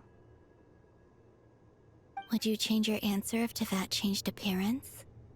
I mean, if the truth about Tevat turned out to be different than what you thought. What you mean by that? I don't know. But I don't think so. The truth is not what matters most to me about Tevat.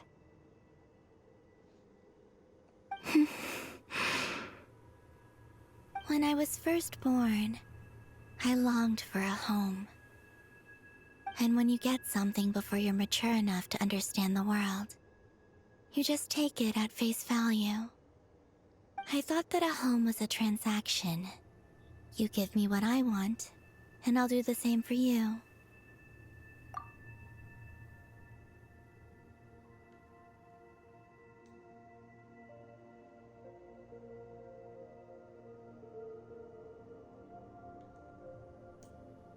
But you and your friends taught me what a true home should look like. You never asked for anything, yet you gave so generously to me. That's because your friendship matters to us. It was worth it. In the past, I thought that my birth in Nodcry must have been a mistake. But after journeying to the distant past where the story began, I realized that it was I who chose Nodcry to be my future home. Now, I am glad that I made that choice. I'm sure your friends are just as glad. In fact, I intend to make the same choice today as I did back then.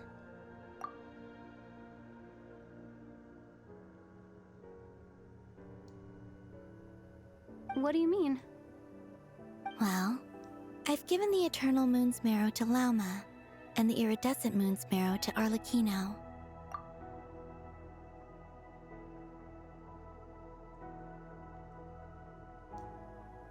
And now, I shall return my Kuvagi to Nodcry again, that it may continue to protect my chosen home. Wait, but what about your body? Hmm? Oh, are you worried that I'll disappear again? I won't. Not this time. The Frost Moon has now entered the fall sky, and I am the Trilune Goddess. I am only returning to Nodcry the part of me that it needs. I am giving what I can, because my home is worth it.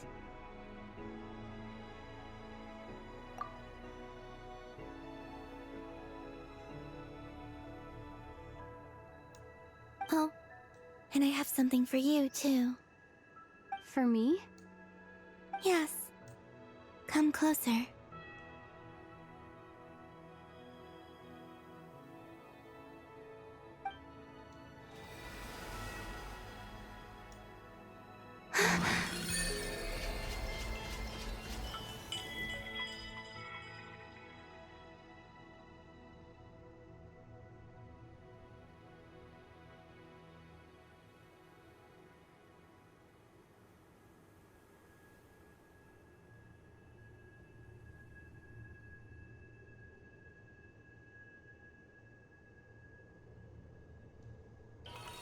Damn, is it because I'm using Dendro that it's like that? Okay, it changed.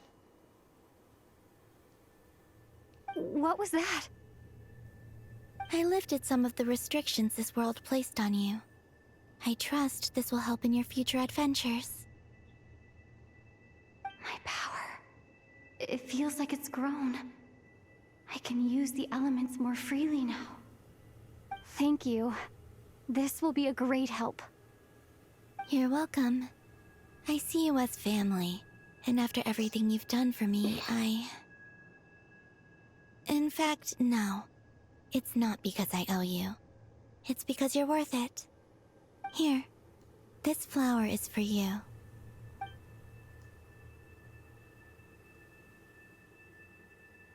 Hmm? Isn't this a moon prayer blossom? Yes. Don't worry. You will never see these flowers lose their color again. I'm finally discovering the joy of giving. How I wish I'd learned this sooner. Hey, better late than never.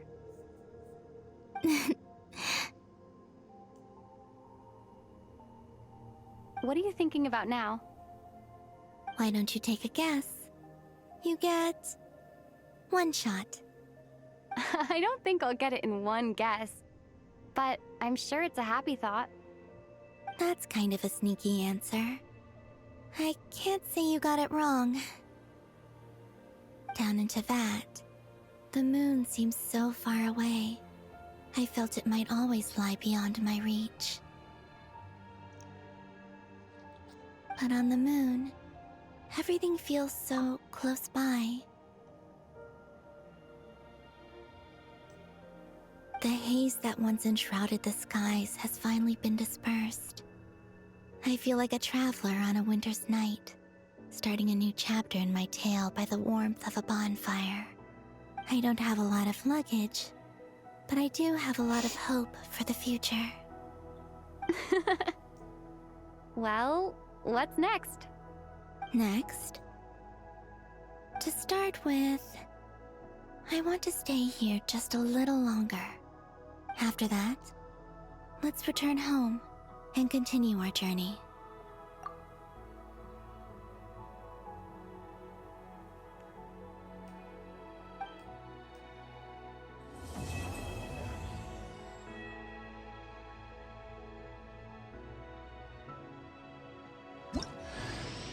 These clothes bring back so many memories.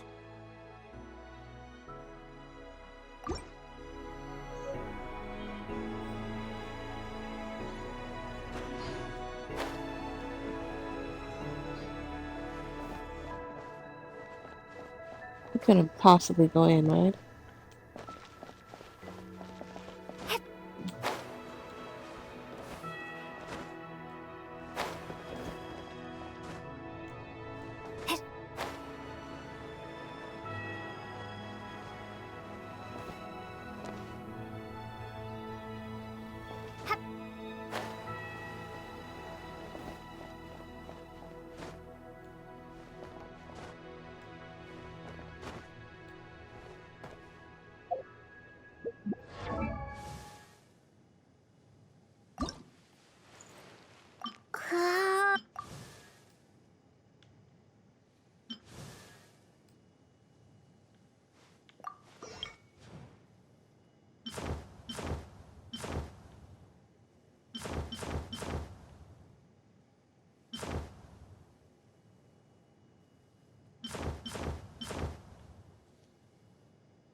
I think there. Oh, maybe that one would look good on her.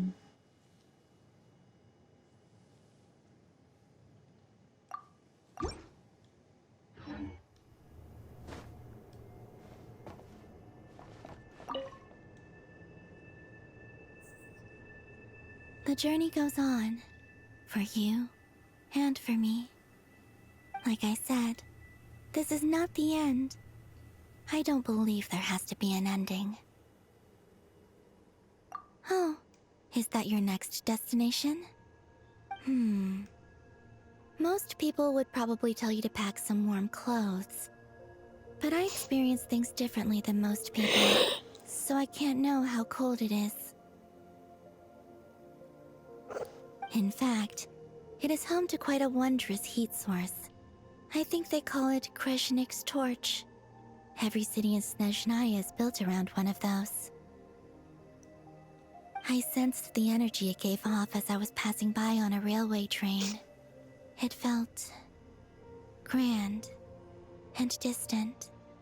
I also recommend the Korolievsky troupe in Snezhnograd. They give performances quite regularly, and entry was free for harbingers. I liked them a lot.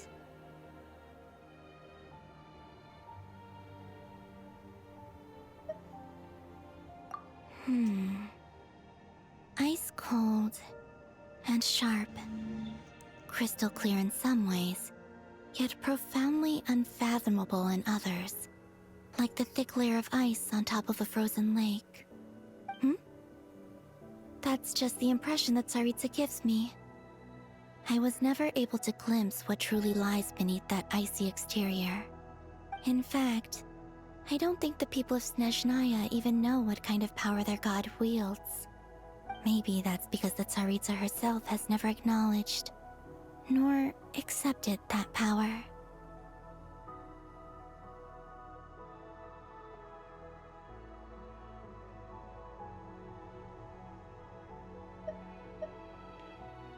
There's Regrator, the Rooster, and the Jester. Between them, they control a lot of what happens in Snezhnaya. But I can never wrap my head around how exactly power is split between them. I just know they are each responsible for many specific domains. I noticed that the Rooster and Regrator often appear to get along on the surface, while working against each other in secret. And theirs is not a friendly rivalry. But I wasn't particularly interested, so I tended to keep my distance. Now that I think about it, the term Mistelton often seemed to come up in connection with Project Stuja. Once things settle down in Notcry, I'd like to explore the world beyond Snezhnaya. You've told me so many stories about the other places you've been to, and all the friends you've made there. I'm curious to visit those nations and see them for myself. It would also help me learn more about the journey that has made you into the person you are today. Okay. As you continue on your journey, don't forget to gaze up at the moon once in a while. It is, after all, no longer an illusion. It shall cast down its true moonlight, connecting us in truth.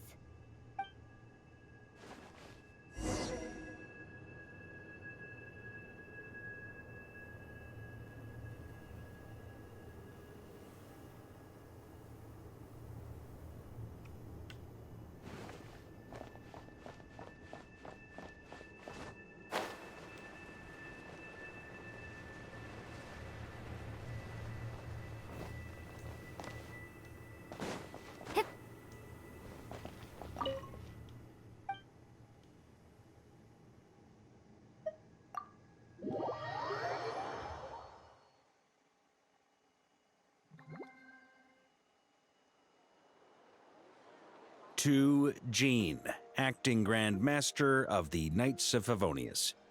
Ugh, this preamble is such a pain to write. It's probably high time we got rid of this acting business. I trust that Dern has updated you all on recent events. Hope we didn't worry you too much. The good news is, we managed to come together and put a stop to the Doctor's evil schemes. With that, I think it's safe to say that Notcry is finally out of the woods. As for the Fatui, not counting the Damselette, aka the Moon Goddess, who has left their organization, we found ourselves allied in this instance with both the Knave and Marionette. May she rest in peace. As ever, we find ourselves better off for making friends rather than enemies. But until we can ascertain the Tsaritsa's true intentions, the future remains uncertain. In a short while... Wait... How am I meant to surprise everyone if I tell them in the letter that I'm heading home? Well, that would be a huge waste. Okay, got it. I will begin sending the expeditionary team back home in waves. I'm sure they'll be able to answer any questions you still have. I hope they won't gloss over the details of my many heroic deeds. But if they do, I'm sure it'll be because they're just too exhausted from the long journey. I think of Mondstadt daily. Please give everyone my best regards. P.S. The honorary knight went above and beyond this time. Are there any other honors we can give her? I'll leave it with you. P.P.S. Please be extra nice to Klee for the foreseeable future. I cashed in on the last favor that the Hexen Circle owed us, so we need to earn some more goodwill. If there's any serious problems, feel free to stick me in solitary confinement when I get back. I'll do the time for her. Whew. And that, as they say, is all she wrote. End of an era. And with the moon shining down brighter than ever, I think everyone is going to sleep well tonight.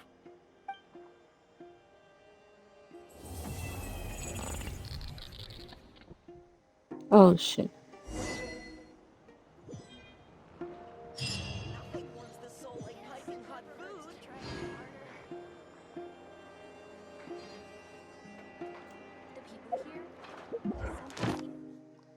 That is how we call it a day.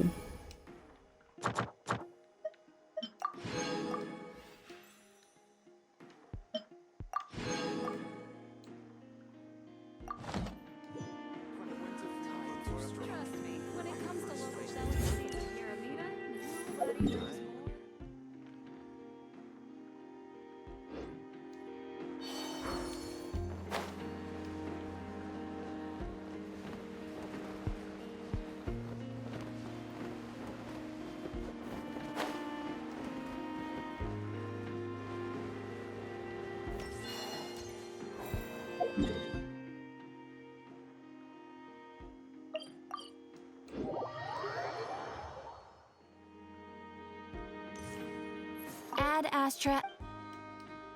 Thank you for complete.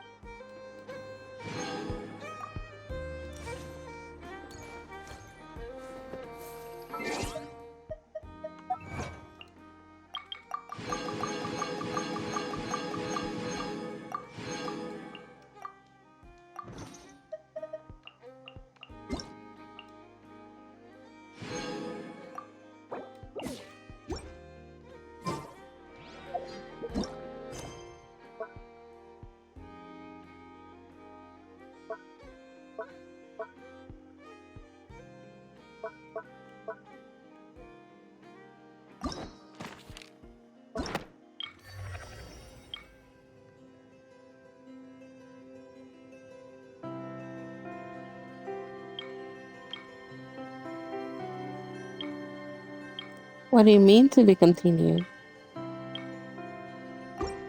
Do we really never get to find out about the brother?